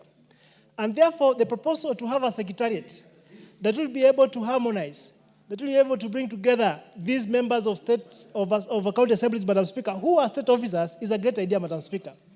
And therefore, I disagree with my friend who says that he does not see value in government paying money to this forum, Madam Speaker. Madam Speaker, it is on record that political parties are funded by taxpayers' money. My friend, Dr. Undo, who just spoke, Madam Speaker, is a member of ODM, which is actually funded by taxpayers' money. I am a member of DAP, funded by taxpayers' money. And therefore, there's nothing wrong, Madam Speaker, if the County Assemblies Forum will equally be funded by taxpayers' money, because it brings together leaders who will be able to share their challenges, who will be able to share what they've overcome together and be able to improve the intergovernmental relations, Madam Speaker. Madam Speaker, another important point is that our members of County Assembly work very hard. And to some extent, they actually face more challenges than us, Madam Speaker, because they live machinally with the people. And therefore, having a way in which we can have them paid pension after their work, Madam Speaker, is not far-fetched, Madam Speaker, because, Madam Speaker, these are men and women who dedicate their time. These are men and women who dedicate their strength and themselves, Madam Speaker, for the sake of their constituents, Madam Speaker. And therefore, having a forum through which these county officials, county state officers can actually be compensated in terms of pension, Madam Speaker, to me is a great deal, Madam Speaker, and therefore I support. Lastly, Madam Speaker, as you say this, Madam Speaker, one thing that comes out, we wish even to see, for example, ward development funds coming into being enacted as a piece of law. Recently, this House passed autonomy of our assemblies so that they don't have to depend on the governors for them to do their work, for them to do their oversight work. And therefore, having a ward development fund equally enacted in law so that these county assembly members can actually be able to implement and oversight works that are being done at the ward level, Madam Speaker. And therefore, I must say that the sponsor of this bill came in quite handy, and I therefore support. Thank you very much. Member for Baringo, Honorable Jematia.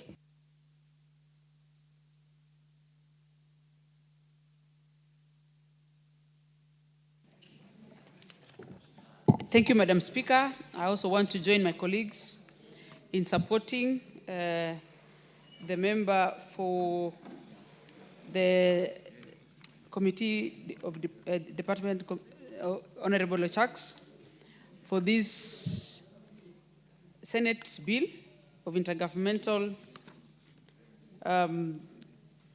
Relations Amendment Bill.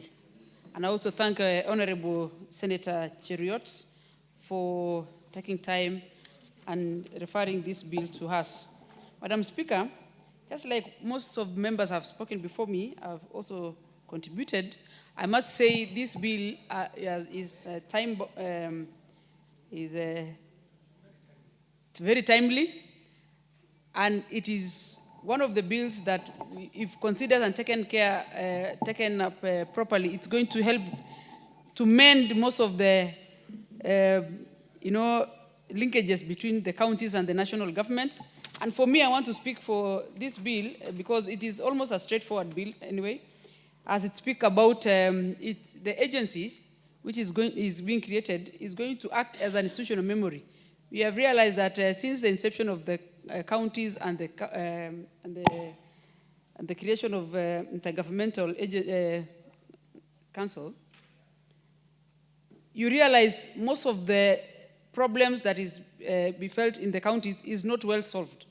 This agency is going to help us mend most of the disputes within all the 47 counties, and they are going to have a day-to-day resolution and day-to-day activities that is going to touch every specific county with looking at the bigger picture of the counties in this country.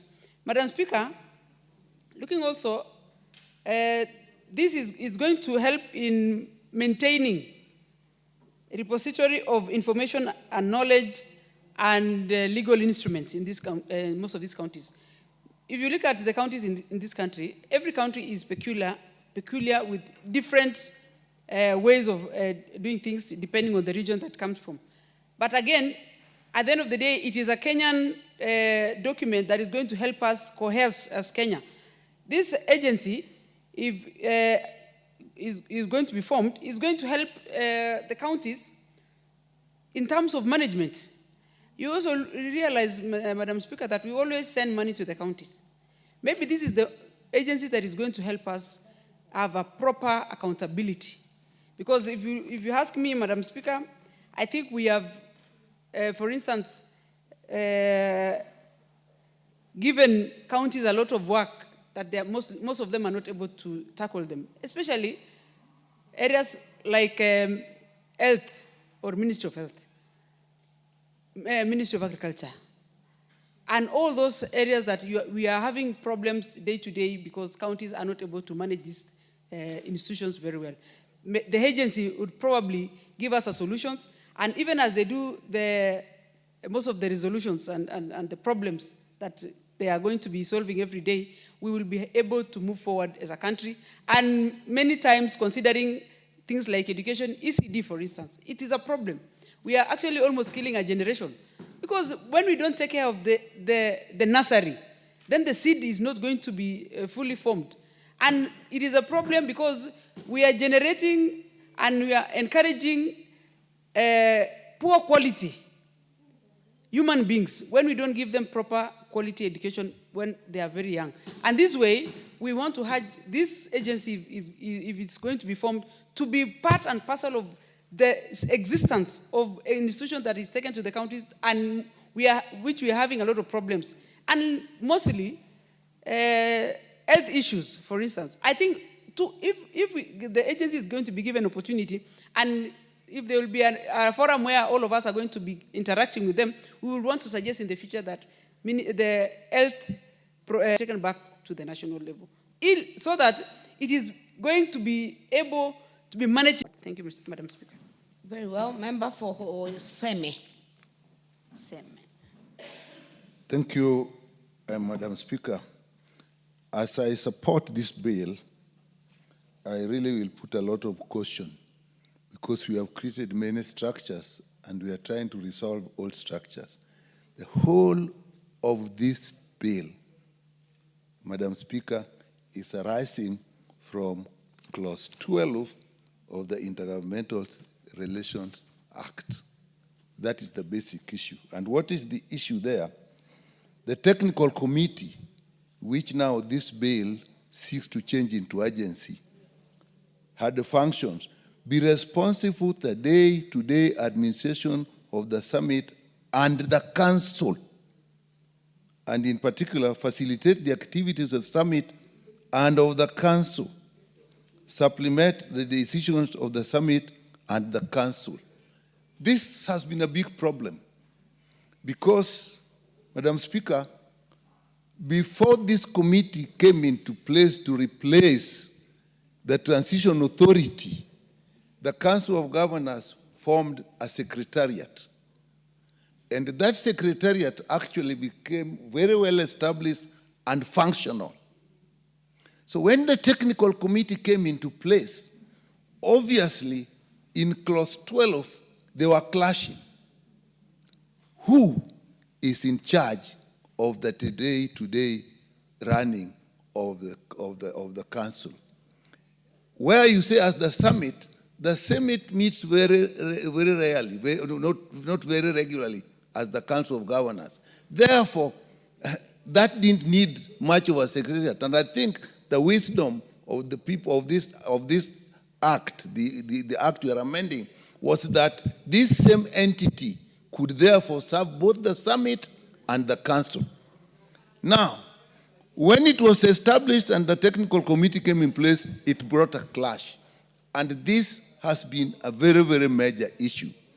To that extent, Madam Speaker, I support this, that there is need to correct that. And that needs to be corrected. And it also comes into the funding. If you look at the current structure, it's not very clear how the Council of Governors is actually funded. Now, we are not sure whether it is funded after the division of revenue or before the division of revenue. So there's no clear way of funding it. So again, I think this bill attempts to correct that, and that is what is bringing about section clause 20A, which Honorable Oundo was saying is a money bill. To me, whether it's a money bill or not, it is actually how it works. To me, I've not seen how it has corrected to me, and that will probably come when you go into the details. Shall we divide the money that will go to this? Shall we get it after the division of revenue or before the division of revenue? So those are the structural issues that we need to put in place. So having said that, if you look again at the funding, there's another issue that is coming, that they'll decide how much money is contributed by the counties as subscriptions. So now we are actually going to have a situation where the counties are actually contributing money to come to this entity. So again, that is an issue. Then you look at the issue of the sectoral working groups of what was the committee. Now it will be the sectoral working groups of the agency. Now, what the function of that initially was basically, that is where the technical people from the national government and the county governments meet and exchange ideas. That is perhaps a good idea. But what worries me is now the whole agency is lifted up to the summit level. So it looks like the reporting mechanism will be whatever is done goes to the Council of Governors and goes to the summit. It looks to me like there'll be a lot more activities at the summit because all the functions that were in the technical committee actually has now gone to the summit. I'm wondering what, therefore, the council itself will be doing. But I think this bill now recognizes that, and when it is making a recommendation, while it has given the sectoral committees to the agency, it then says the council may also form sectoral committees. So my view, I support this, but I think we will need to look at it very carefully and bring out the structural issues that may actually bring a clash in the operationalization of this. I support the idea of a pension. I think elected people, whether they are MCAs or whether they are members of parliament, whether they are senators, actually are people at a risk group after they finish their job. So to look at a way that they'll be supported after that, and some pension, I think that is something I support. But again, we love to look at the details. Then the County Assembly Forum is another big structure. And again, as a country, we may have to then look, if we have this forum, how does the functions of this forum related to the functions of the Senate? Because the Senate has been structured as looking after the welfare of the counties. So this forum, which also gets also the counties, I mean, we have to look very carefully what is deliberations, how the Senate deliberations. I wouldn't be surprised if issues like when impeachment come and so on, people may not even try to resolve those issues at the forum before it gets to this level. But if it was limited to technical issues, that would be fine. But already we have created a position for the technical issue under the sectoral committees. So I support this, Madam Speaker, but I think we need to look at it very carefully at the committee of the whole House. And I think the committee in charge should actually, even at this point, go back. We have the law, but how is the law structured in the whole process? I've always said something that I'll say again because I thought this would probably look at it. When we look at the process of the budget policy statement, which is now the basis of division of revenue, you find that when it comes before us, we have tremendous amount of details what the national government needs, agency by agency, ministry by ministry. But what becomes for us as the needs of the county is basically based on the 15% constitutional requirement and the recommendation of the Commission for Revenue Allocation. And so before this House, I only know that a certain amount will go to the counties. But on the other side of the national government, I know in details. So I start looking at for my interest in that. And therefore, you tend to now overlook the interests of the county because you are not seeing directly how your interest is there. So again, that is another thing that I think this thing gives us opportunity to look at, but we have not looked at it. And again, that is something would have also brought IBEC. Because there are a lot of structural things that are in place that I think we looked at. Other than that, Madam Speaker, I support. I'll have to actually look at it in a fair amount of detail so that at the committee of the whole House, we can make appropriate amendments. Thank you, Madam Speaker. Very well. Member for Embakasi West, Honorable Mwenje. Thank you, Honorable Speaker. Honorable Speaker, this bill is amending an act that was set out in the start to provide for a framework for consultation and cooperation between the national and county governments. Of course, there are other purposes, there are other objects, consultation within cooperation between the counties. But that is, in my opinion, one of the main purposes or the main objects of this bill. And even as we do these amendments, we're trying to achieve those main objects. Honorable Speaker, removal of the technical committee in exchange for the agency is welcome. We've seen the amendments that have been put in place. An agency that is more defined with a CEO. It has more added powers, and one of the issues that we have is dispute resolution. And I think this entire House, we are no strangers to disputes between the national and county government, considering for the better part of this year, we had the RMLF issue that took us to court, that stalled road projects, which even till today, some of them are still yet to be done. And these are some of the disputes that we face. And so many others that I'll not go into detail, but that is one of the issues that was there. And we're hoping that as we bring these amendments and we give this agency more added powers, the agency will have a bigger chance and make it easier to resolve some of these disputes that we've had between ourselves between the national government, rather, and the county government.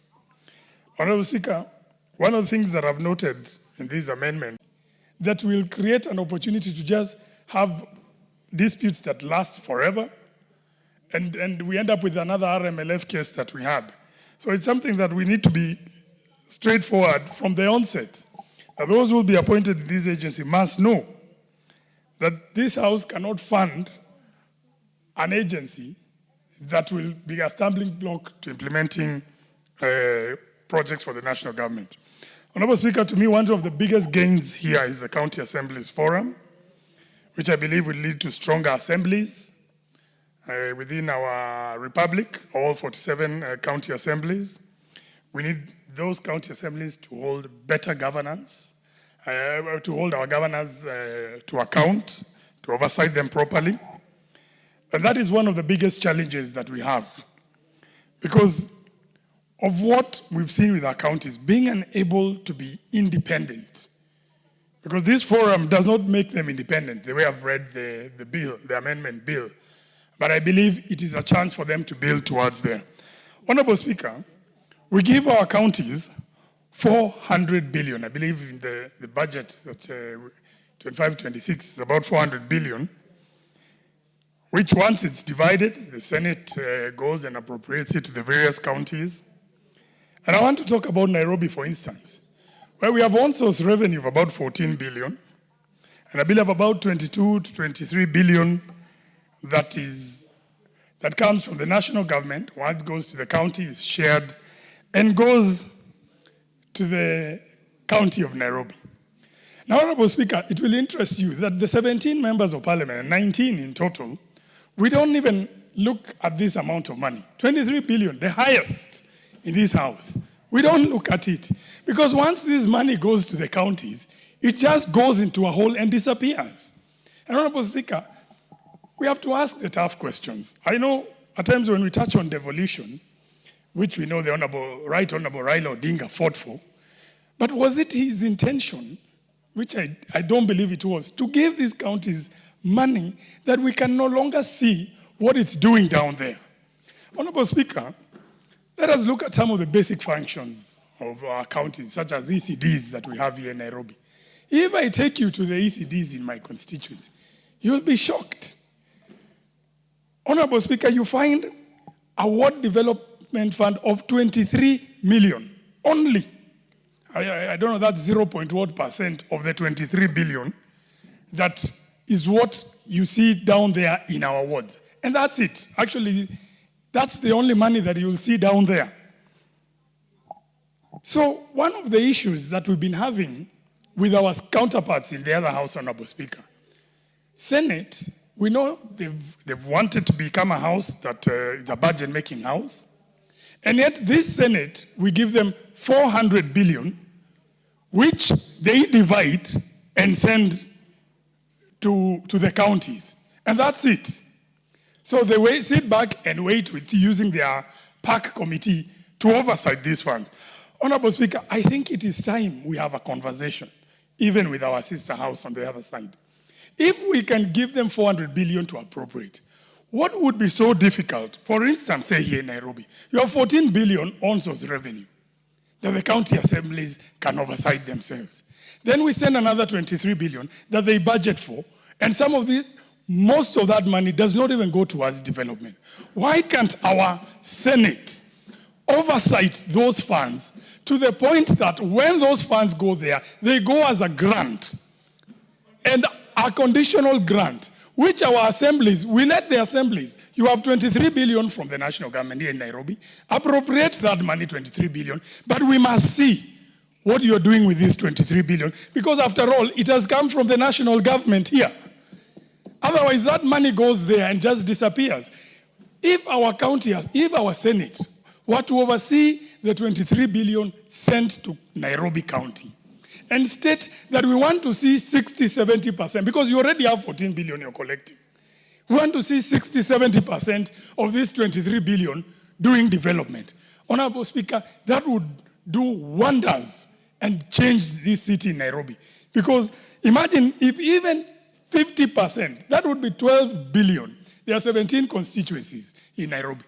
If you are to divide that money, you put even 500 million in every constituency, or if it's the 85 wards that we have, you have 150 million in all those wards. It will change the face of this city. So, Honorable Speaker, today we have the Senate even seated in Busia. Why do they even need to be there?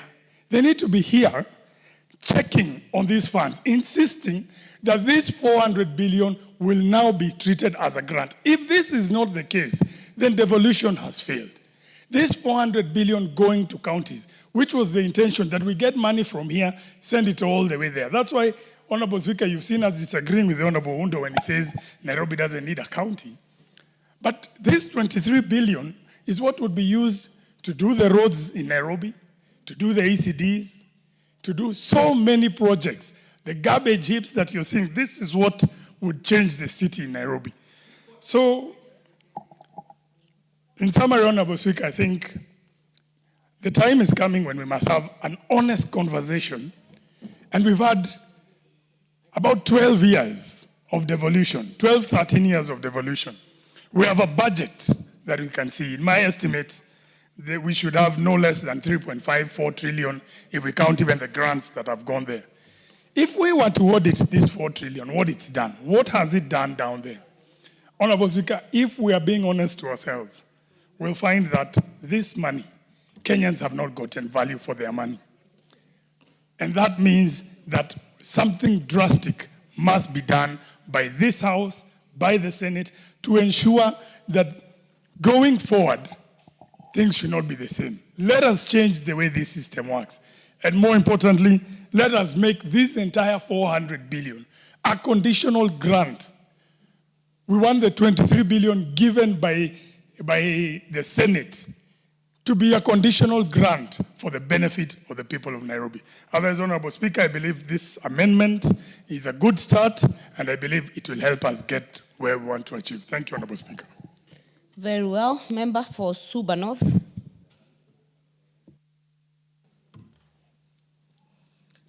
Thank you, Madam Speaker. Madam Speaker, I would want to thank the mover and wish to support with reservations. And the reservations arise from the issues that are raised by Honorable Undo. And what Honorable Undo has raised is significant in the sense that a recent court decision that was actually arising out of a matter that was taken by the Senate declared that all money bills must originate from here. And when I read that, maybe we need a further interpretation, but from my interpretation as a lawyer, Intergovernmental Relations Amendment Bill, it's a bill. So even if it's an amendment, it is still a bill. And if it's going to cost expenditure, that makes it a money bill. So it should have actually originated from here. In substance, I agree with the issues that are raised here. But again, just to emphasize on what some of my colleagues are raising here, that as much as we are putting emphasis on this agency and institutionalizing the Assemblies Forum because they've been having it, which are not bad things. But the problem is that in Kenya, we are getting paralyzed by analysis. We do too much analysis. We have too many conferences. We have too many meetings. But we don't focus on the things that truly matter. And the things that truly matter, which have actually been raised, some of the things that have been raised by Honorable Mwenje, is that Honorable Raila Amolo Odinga pushed very strongly for devolution because he knew that devolution would make a difference. But now if you look, and I've been very impressed looking at what the Senate committee led by Senator Kajwang has been doing of late, and I've been wondering, is it that they're being televised now? Is it that I'm watching them now? Or why is it that they seem to be doing work a bit differently now? And it's very impressive what they're doing because we are actually seeing them focusing on issues that are of concern to counties. What we need is a lot more emphasis on monitoring the funds that go to the counties and ensuring that they actually follow the law. A lot of the counties put too much money on recurrent expenditure as opposed to development expenditure. And because of that, we are not going to see the purpose for which devolution was established, which was to accelerate development, especially in areas that have been marginalized. How I wish they could follow the example of NGCDF, which I think is one of the best managed funds in the whole of Africa. I wish actually everybody would emulate NGCDF.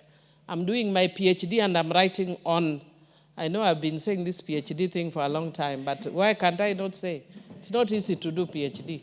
And you can see I'm even giving Honorable KJ to connect me to technology. I'll soon think about NGCDF. And also that our counties are not performing to the level that had been expected. And therefore, many people think that the counties are not performing because the money they should be given should be CDF money. CDF money is a drop in the ocean. If you compare the money that governors are receiving, CDF money is a mere drop. Yet CDF money, you can actually see what this infrastructure that is being done. And why is that? Because CDF has very little recurrent expenditure. And because of the structure that has been put in CDF and the monitoring, I think it's the only fund that is audited by 3 different agencies as opposed to any other fund. Why can't we have the governance funds also audited by 3 different agencies? What I'm hoping Senate could bring is a law that strengthens devolution based on experience. Based on experience, they should now be telling us, these are the loopholes. These are where there are challenges. And I know some of the governors will not say it, but part of the reason that they have ghost workers is because people are putting too much pressure on them for employment. And because people are putting too much pressure, they can't do anything but force those ghost employees. But if we pushed and insisted on systems and the law to be followed, then it doesn't matter how much pressure is put. Like for MPs who are here, it doesn't matter how much pressure is put on you. You are not going to employ anyone with NGCDF. How? Where do you get the strength or energy or the law? Where? How do you start? There is no room to employ anybody under NGCDF because the system is solid, the system is structured. Of course, there may be 1 or 2 who might sidetrack the system, but I always ask people, for a member of parliament to be able to go and steal money, you know who you are? You actually have to connive with. You have to connive with your fund account manager. You have to connive with your chairman, and you must connive with the project management committees. All the way to the district accountant. To the district accountant. So really, by the time you are doing that, you shouldn't. Yeah, the national board and treasurer. And you shouldn't actually, by the time you are doing that, I don't understand why you are even in parliament. You should go home. And the funds in NGCDF are so minimal. If you look at the amount of money that is used for constructing a class, who wants to follow that money to, really, who wants to steal that kind of money? But what I'm saying is that I'm hoping that Senate would be telling us that based on this year of experience with devolution, these are the areas where we are seeing their gaps. They have indicated here, we need this agency, we need the forum. It will help in exchanges and all that, and good practices, and functionality. But where is the law that is ensuring that more money goes to development and infrastructure and not on recurrent expenditure? And that is why, Madam Speaker, I'm just concerned that even as much as we are doing this, this is really Panadol for really for fatigue. But we need Senate to give us medicine to start working around cancer treatment. Because some of the counties, it's not all of them, but unfortunately quite a number of the counties, are not performing very well. That's a reality. And we need, like I was saying the other day when the matter was before the Senate on Busia County, and some of the issues that were rising there, honestly, there are things that should not even reach at the national level. I know the Busia County governor is my very good friend and was my neighbor in Parliament, and I don't think it is him who is doing that. But because we don't have tightened structures, then it is very easy for systems that are really poor, to take root in counties. And that's why we are having challenges. If you ask these members, maybe for people like KJ, it might be a bit different, because you come to Nairobi and they already have classrooms in most of the places. But in our areas where there are no classrooms, rural constituencies, there are no classrooms, there are no dining halls, there are no, I know KJ wants to raise a point of order, but you can't compare Nairobi. It is actually a point of information. Okay. Do you wish to be informed? I wish to be informed. And note you have only 30 seconds remaining. Honorable KJ. Honorable Speaker, and I beg for you to preserve some time for the Honorable Millie Odhiambo, just to inform her that if there is an education crisis in this country, it is within the city. And this is coming from the Member of Parliament who is hosting the largest primary school by population, Ndurarwa Primary School, which is now at around 7,000 learners who are admitted to one compound that they are sharing with the DCC, the constituency office, the DSEC, the community center, to a point where last year we had to come to this house and plead with the members to consider us affirmatively so that we may be able to remedy the situation in the schools within Nairobi City County, where our systems and our classrooms had been condemned as unfit for human occupation. Some were that were last handled in the era of the Councillor Margaret Kenyatta when she was the mayor of Nairobi. Madam Speaker, the situation in the rural areas cannot get anywhere near to where the Nairobi city is. When you look at the situation in the area of the mountain, people are closing down schools. Where do you think those learners are? Rural-urban migration has brought a problem untold to the city. So I understand the point that she wants to bring, but I'd like to inform her that the Honorable Mwafrika here and myself are handling a situation of educating the children who are coming from the rural areas and coming into Nairobi in a place where we do not have the facilities. And I thank you, Madam Speaker, and thank Honorable Millie for accepting to be informed. Honorable Millie, 2 minutes. Thank you, Madam Speaker. Madam Speaker, I think it would be nice for us to visit each other's constituencies. And I understand the crisis that you have in Nairobi, because you have a crisis where you have many, many children and you do not have even the land to build.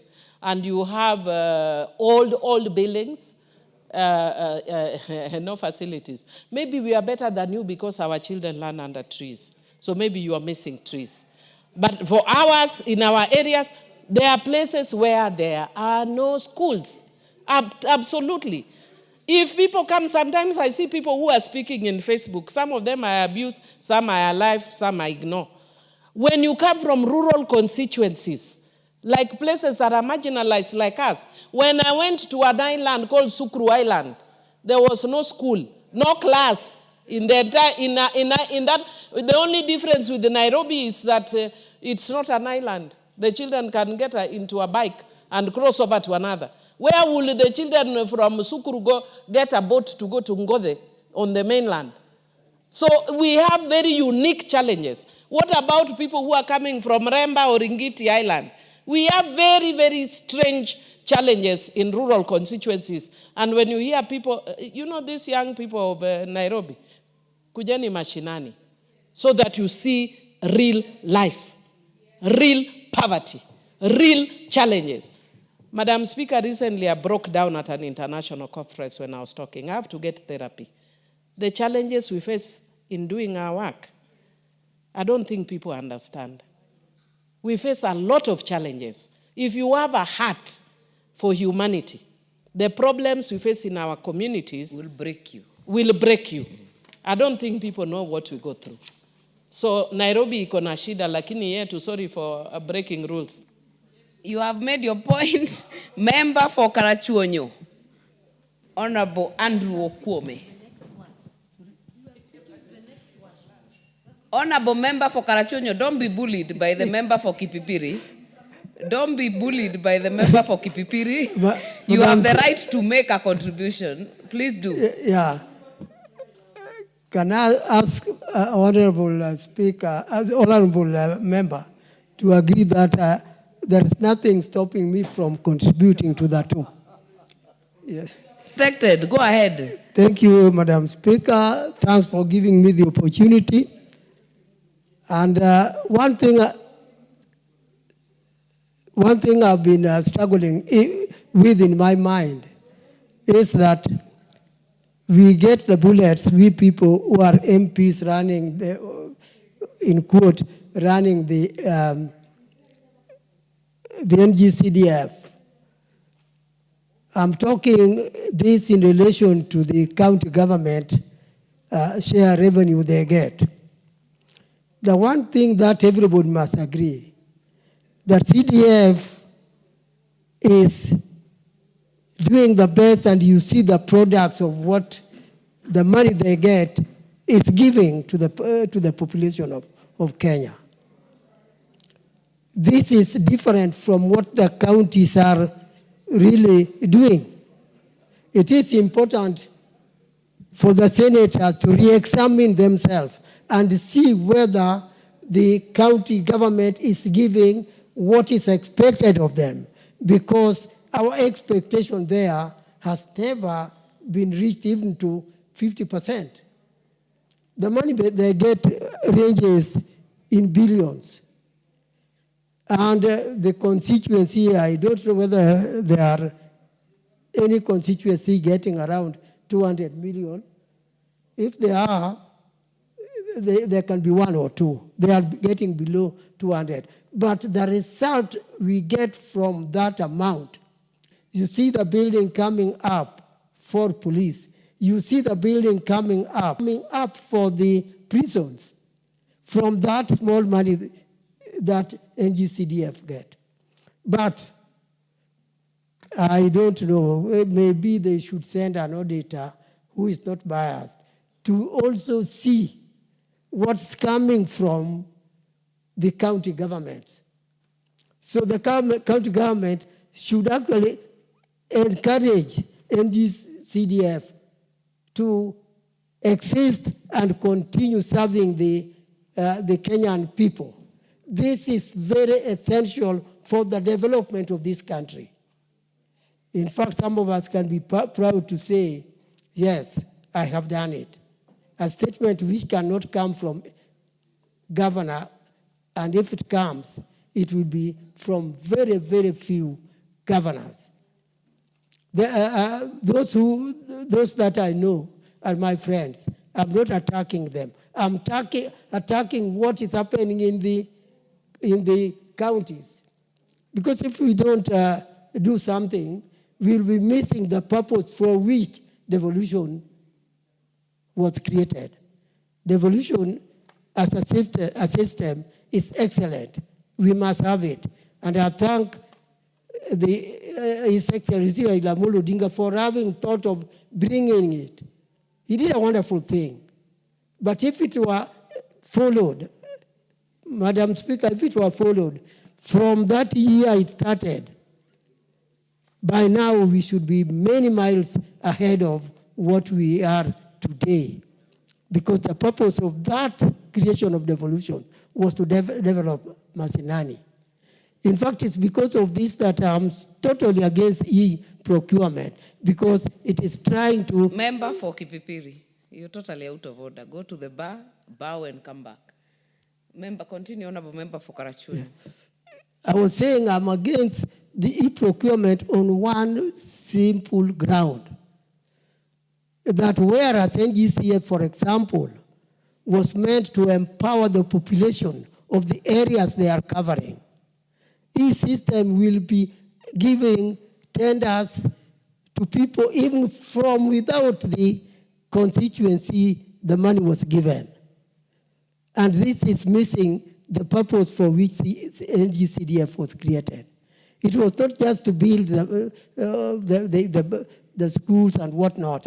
It was also to help the contractors of that particular constituency to develop, get the projects and earn something to improve their situation.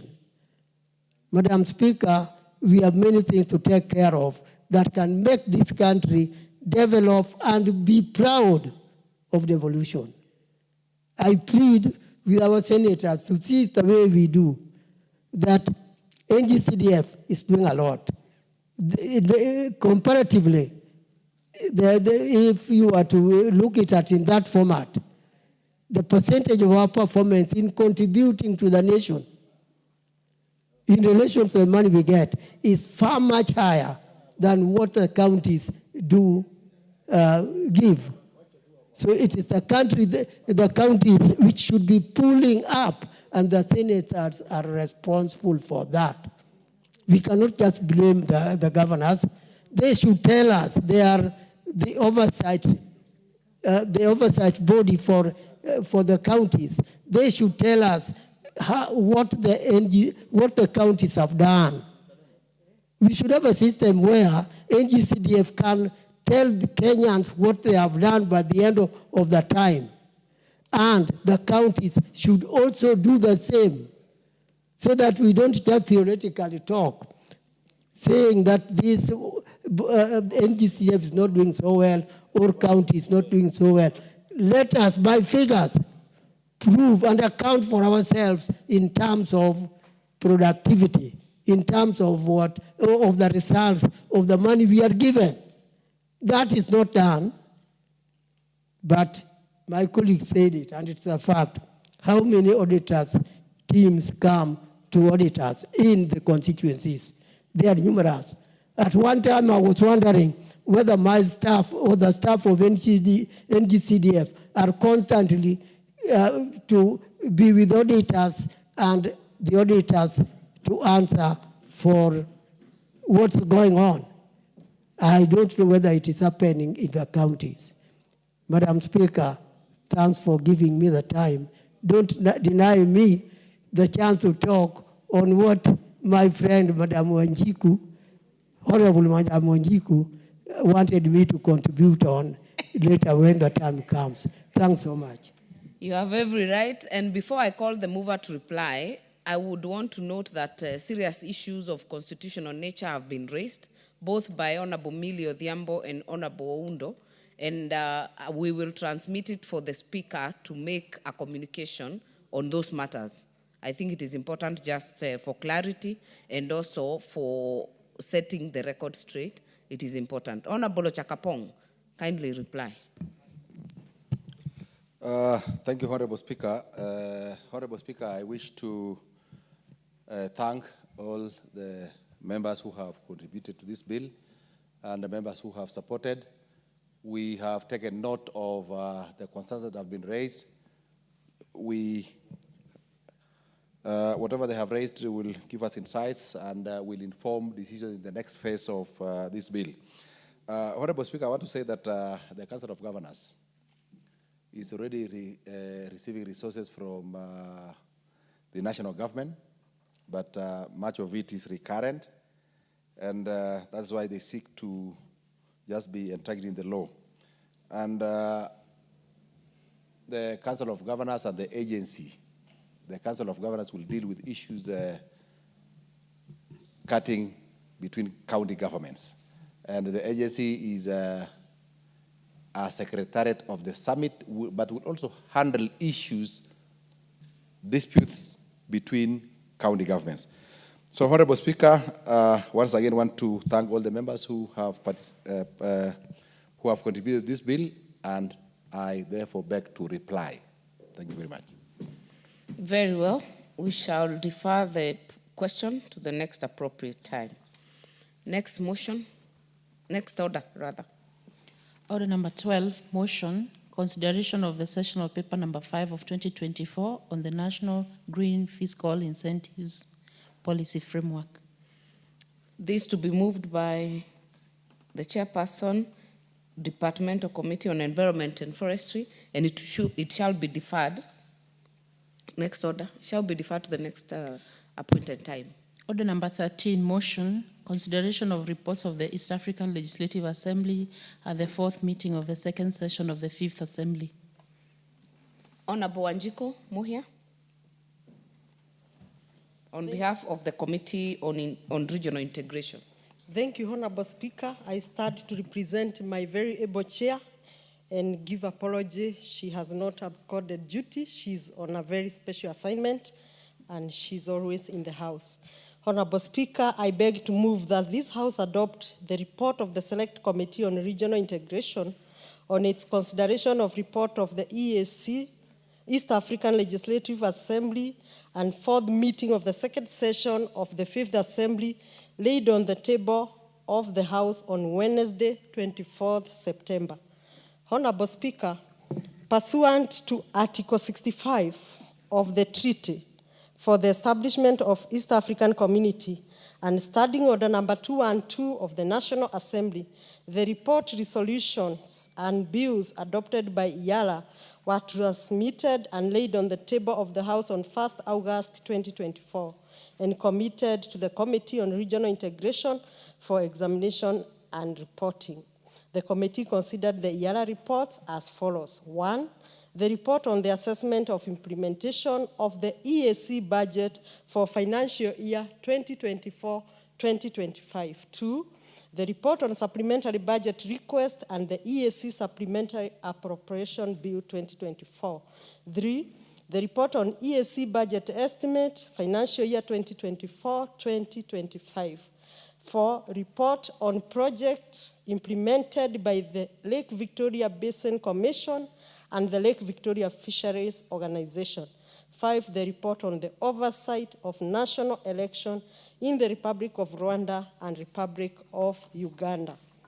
6, the report of 5th East African Parliamentary Alliance for Food Security and Nutrition. 7, the East African Community Supplementary Appropriation Bill 2024 and EAC Appropriation Bill 2024. And finally, a resolution of the Assembly paying tribute to the late Honorable Dr. Shogo Richard Mulozi, who was a member of IALA.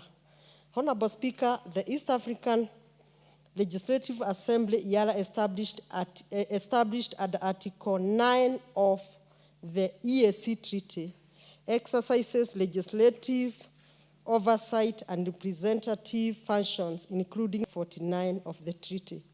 At its 4th meeting of the 2nd session of the 5th Assembly, that is 23rd June to 4th July 2024 in Arusha, IALA adopted and forwarded the National Assembly the aforementioned report. Honorable Speaker, the committee, having considered the report, made the following observation. 1, only 77% of partner states' contribution were received for financial year 2023 and 2024, with the Democratic Republic of Congo making no remittance, thereby storing critical EAC programs. The supplementary budget of USD 11.1 million exceeded the 5% ceiling set under the Budget Act, raising accountability concerns. The financial year 2024-2025 budget of USD 2.9 million, prioritizing peace and security, trade, monetary union, infrastructure, and social sector, low cases of duplication and weak alignment of integration goal were noted. Kenya continues to play a key role in hosting the Lake Victoria Basin Commission headquarters in Kisumu, and the Victoria Fisheries Organization projects are critical to climate resilience, food security, and livelihood in the region. On electoral oversight, the committee emphasized the need to strengthen EAC election observer mission and ensure inclusivity of youth, women, and persons with disability in electoral process. The Food Security and Nutrition Alliance highlighted the importance of family farming, climate-smart agriculture, and increased funding to food system. Honorable Speaker, the committee therefore resolved and recommended as following. 1, the partner states' contribution should be based on the GDP rather than equal shares. 2, the treaty should be amended to provide for sanctions against defaulting partner states. 3, prospective new members of EAC should remit their financial contribution upfront as a precondition for admission. Oversight on budget execution should be enhanced with clear guidelines for programs, alignment to integration priorities. Greater political and financial support should be extended to LVBC and LVFO projects. Finally, the mandate and funding of EAC election observer mission should be strengthened. So, Honorable Speaker, I wish to thank the Speaker and the Office of the Clerk of the National Assembly most sincerely for invaluable support accorded to the committee in discharging its mandate. Honorable Speaker, on behalf of the Committee of Regional Integration and pursuant to Standing Order 199-6, it's my pleasant duty to move this motion that the House adopt the report of the committee on its consideration of business transacted by the East African Legislative Assembly at the 4th meeting of the 2nd session of 5th Assembly, 23rd June to 4th July in Arusha, Tanzania. Honorable Speaker, I beg to move, and with your guidance, if I can say 2 things, but I beg to move. You still have the floor. You still have the floor. Honorable Speaker, I beg to move.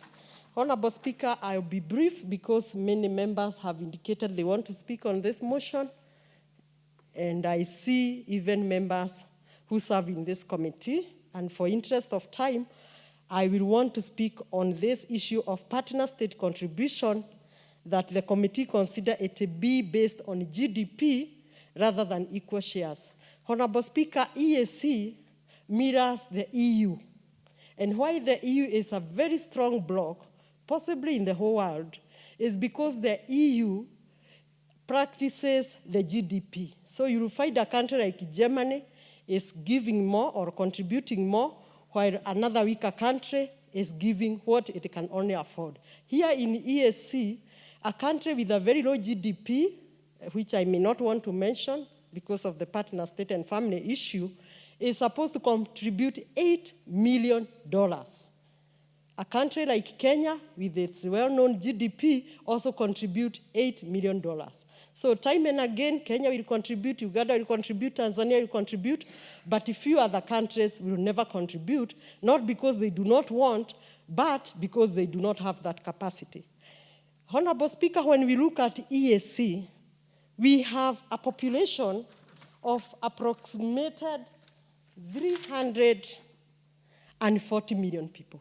What is the population of America? Approximated 347. America is boasting as the first world country. Population and economy goes together. So the partner states who do not remit, yet they are able, because we may be knowing them, do not see the gold they sit at EAC. Because with this kind of population, we can trade, economically we can grow, in terms of peace and security we can maintain, and we can very closely go to try and attempt to beat countries which have this similar population.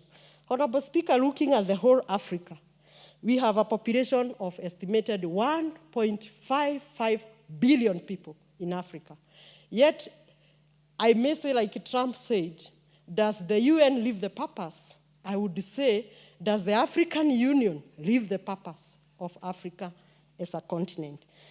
Africa has a population of 1.4 billion, less with almost, mathematically we may see almost 15 billion. So what does this mean? With China having 1.4 billion, with Africa having 1.55 billion, who has more population? Who can trade more? Who can grow more? With Africa having all the minerals, with African having extremely, very, very good climatical condition. We do not experience winter, we do not experience summer, we are favored by God to be there. With Africa having great labor personnel, Africa is exporting the labor to Gulf and other Asian countries, even including the Western countries. So having this population, if African summit members could find it fit, they would strengthen the EAC, they strengthen the IGAD, they strengthen the ECOWAS, then together we strengthen ourselves at African Union, and Africa can beat even America. I dare say that to Trump. Honorable Speaker, there are members who have joined the community recently. I may mention them on the floor for record. We have the Republic of DRC, though knowing that they have been struggling in terms of security, but it joined the community. We have the Republic of Somalia. Honorable Speaker, the committee, and this is my personal recommendation, do recommend that we put a clause where we ask members to contribute upfront to test their seriousness. Because in Tanzania, we used to say, East African community, in Kiswahili, Honorable Speaker, ni shamba la bibi. Honorable Jamatia know it very well. Why do we say this? A partner state will join the community, they have the members of the staff, they go with the pocket well paid, yet they are paid by three partner states. We have now 8 partner states. How can 3 partner states carry a whole community? When a partner state is joining, it must know that there are payments, and this is an obligation which can grow the community. So it is a very sad story because the committee looked at the budget issues. And of course, I will ask, is the milk white? Is the green? Is the grass green? Because even if we are saying that this budget is ABCD, but what budget? We never fund our budget. With 3 countries, and the budget is maybe $60 million, while we have funded the budget from the other stakeholders of goodwill, but we never raise the money to support our budget as EAC. So in conclusion, Honorable Speaker, also a critical thing is missing in EAC. There is no PFM Act, and that is why the budget and financial management cannot experience good practice. When these members from Kenya joined IALA 4, myself, Honorable Jamatia, Honorable Kadir, and the Gen Z, Honorable Oburu Odinga. This was our first question. We all served in budget committee, and we kept on asking this question: how can a community miss the PFM Act?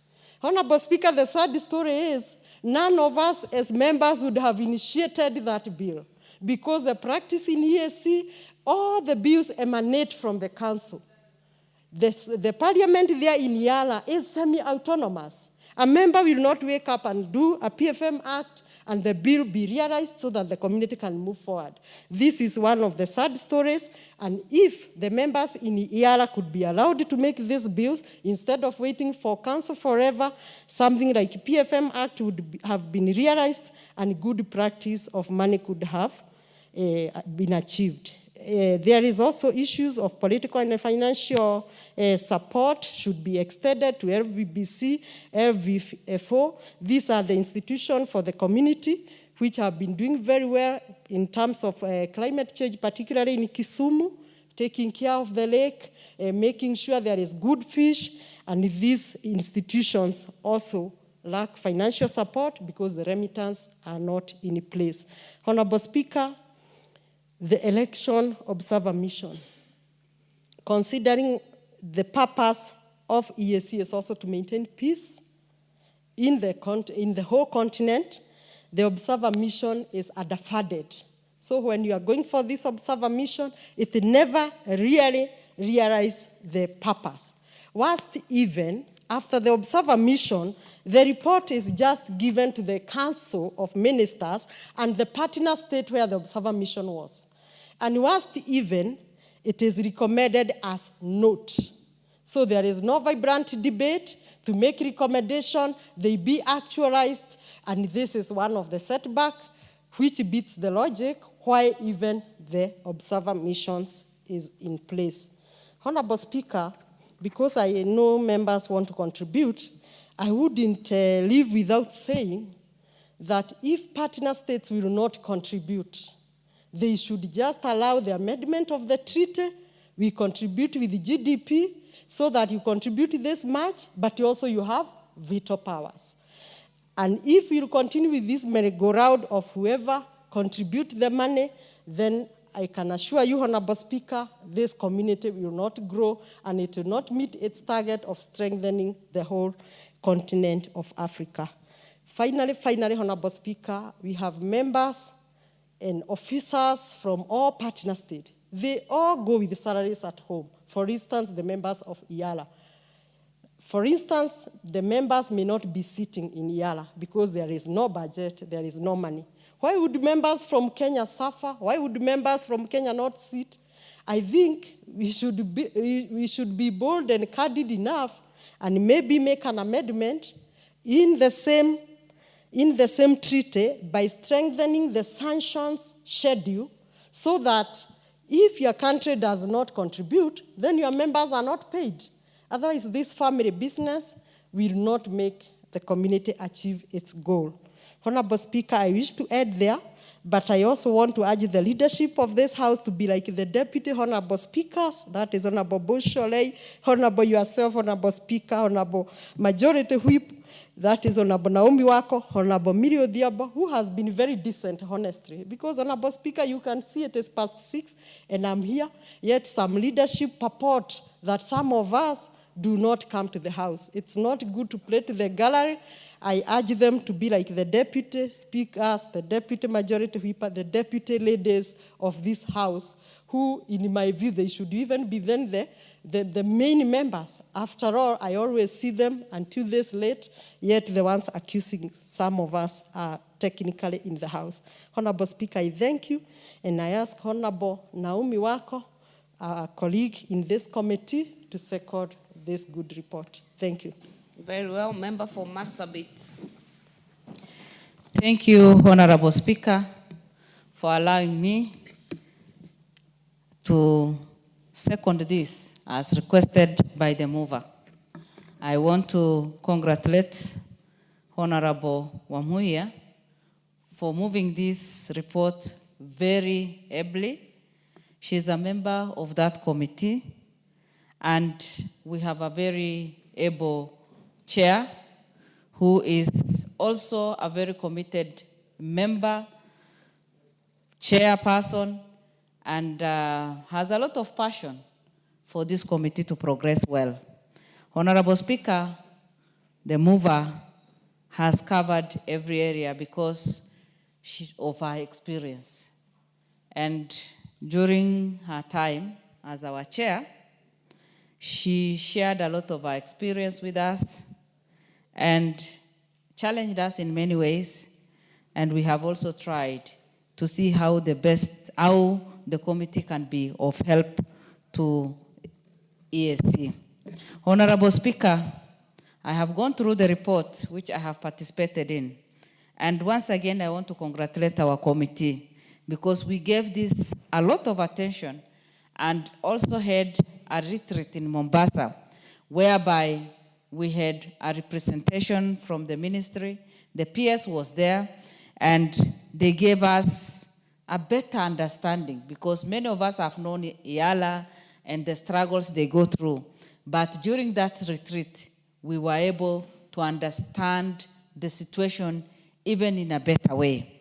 And the committee recommendation is what I will focus on as I second.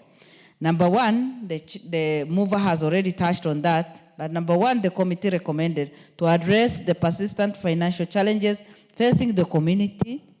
The committee underscored the urgent need for joint roundtable meeting between IALA's Budget Committee and Integration Committee for all partner states. This, Madam Speaker, is very important because unless we try to solve this problem, the challenges that IALA or East African community is going through will not be solved. And we need to get to the root and see how best we can solve this problem, because if only 3 states partner state does their contribution 100%, and the rest are not doing that. And I understand sometimes even the EALA members of parliament are not paid on time. They don't get their allowances. They don't do the visits they need to do simply because they don't have the money. And the question is, for how long will this continue? I remember in the 12th parliament, this was discussed in many forums, and that problem has not been solved. Well, we are proud as Kenyans because from the report, we were told that Kenya is performing very well and submitting, on time and sustaining even the others. But for how long will that happen? So for us to solve that problem, we must sit together as the committee has recommended. Number two, the committee further proposed a shift from the current eco-contribution model to GDP-based formula. Because the other one is not helping us.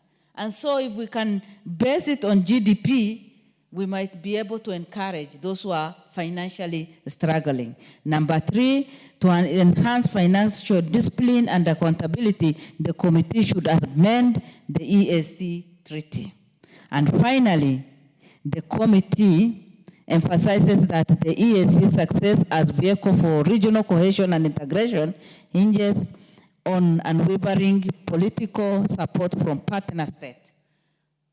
My time is up, but I second this and pray that EALA or EAC will be out of the current challenges they are in. They are really struggling to see the struggles, but see how best we can solve.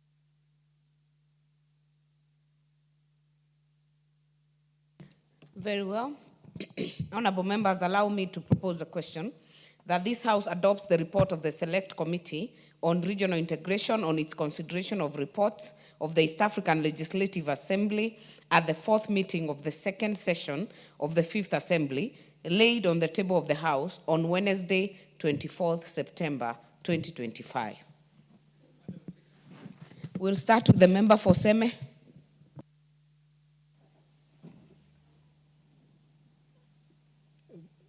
This side. The mic is roving. It's back to you. Thank you, Madam Speaker, for this opportunity. As I rise to support the report, I also feel a bit sad because from where I sit, we are not progressing, we are going backwards. If you look at the report, it's actually half of it is about the budget. Implementation of the budget, supplementary budget, the report on the budget estimate for the financial year, and then you have only two things which are not budget, projects implemented by Lake Victoria Basin Commission, and report on the oversight and national elections board in Rwanda and Uganda, and something about the Lake Basin Commission. And then you go on to say that as much as we are talking about that money, only 77% of the contribution is received, and that some members don't receive, don't contribute at all. Now, if you look at that, and going back to what the mover had said about the desire that this should actually lead in the unity of East Africa and Africa as a whole. In 1958, Kwame Nkrumah, the moment they got independent, actually called all the newly independent African states, I think in Ghana, in Accra, and they said, can we get together? The resolution was that let all of us get independent, then we will sit down to unite. His proposal was that as you get independent, let us unite and come in and join an existing institution. Obviously, they all got independent, they all went their way, to the pleasure of actually our colonizers. In 1962, when we were just about to get independent, I think it was President Nyerere who actually suggested that they can delay their independence so that the three East African states then become independent together. Well, it didn't happen, and now we are where we are. So what we are seeing, and when I grew up, I didn't know the distinction within the three East African states. Maybe I've said this before, but look at what was one. East African Airways was one. East African Railways and Harbors was one. East African Road Services, even buses were one. East African Power and Lighting was one. East African Telecommunications was one. The Airways was one. The university was one, the University of East Africa. And I know many of us don't know why this place up here is called the Commission, the community. It was the headquarters for East African Community Common Services. And that's why it's called community. I went there for an interview to be trained as a pilot those days. Well, my father didn't want that. Me, I wanted to do that. My father thought better. Of course, the training school was in Tororo. And you could be posted anywhere and work anywhere. You didn't need anything. How many years later, 50 years later, we are now thinking of a monetary union. We had a single currency, the East African shilling. So really, we are moving backwards. And me, as I support this, all I can say, if those who are in the assemblies there, whether they come from East Africa, whether they come from Kenya, Uganda, Tanzania, and now DRC, and the others that are coming in, I think when we go to that IALA, I think we should not think as members of individual countries trying to get advantage for our individual states. We should go there as people trying to get one union of East Africa. If we think like that, I think even these issues of contributions will actually work out better. You see, we have a weak center, but we are bringing in others. The East African, the original three, are not strong enough, but now we are bringing others, and I think that will just weaken. You cannot expand when the center is weak. So, Madam Speaker, I would have said more, but I am going more on history. But we should look at, although the headquarters is in Arusha, probably the real regional headquarters for East Africa is actually Kisumu. So basing these institutions in Kisumu is actually a good start. But we should just really see this as one unit. And those who have been there, members who are there, try to see what can be done. KJ. Honorable Speaker, I thank you. I want to thank the Honorable Wanjiku Mohia, her herself a very consummate East African who has served in IALA, and I also see in the House the Honorable Jamatia Sergon, herself also a former member of IALA. Madam Speaker, the reports that have been laid here are rafts of reports, and allow me on my behalf and on behalf of the people of Dagoretti South to also send my condolence messages to the Member of Parliament who lost his life, and say pole to that family and to the East African community. There are many issues that have been raised by these reports, most of them having to do with budgets. But Madam Speaker, where the Honorable Member for Seme leaves it is where we should start, asking ourselves about the foundations.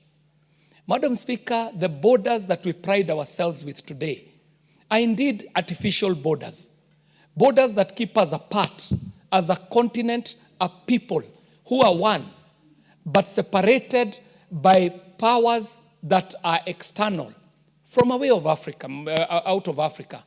Madam Speaker, the history of this continent is a sad one.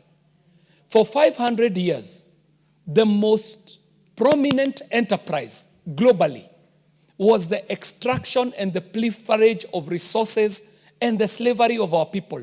500 years. It is only that it happened that slavery became extremely unpopular, that he who was perpetuating slavery decided to transition it into a form of leadership they called colonialism. This colonialism perpetuated the extractive economy for another 100 years. Madam Speaker, the bigger question we ought to ask ourselves, if slavery was that bad, if colonialism was that bad, what is it that can be said about this format of leadership that we called democracy? This democracy that identifies our countries only as individual states, Kenya, Uganda, Tanzania, South Sudan, Burundi, Rwanda. Madam Speaker, if you look at these people, they are one people. And that which keeps us apart is not born of our people. So the problems that we see, even as presented by this report, brings to mind that quote by Martin Luther King. He who tells us that if we are not going to be our brother's keeper, at least let us not be our brother's executor. Before we point a finger at these nations that are unable to even contribute, Madam Speaker, we ought to ask ourselves, what is that is making them lag behind on their payments? Why are they not excited about being part of this East African community? And we find, Order, Madam Speaker, Honorable KJ, you'll have a balance of 2 minutes. And this motion has a balance of 2 hours when it is put on the order paper. Order, members. I thank you.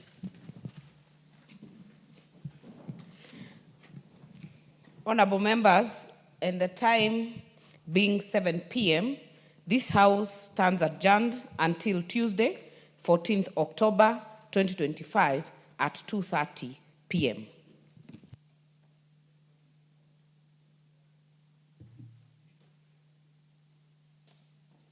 What a motion, Wajiko, what a motion. Wow.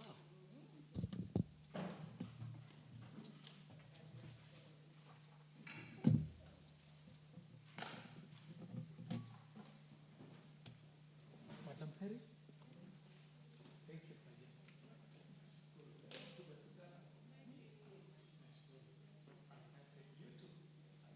Happy Utamaduni Day, happy Mazingira Day. Ninapanda miti.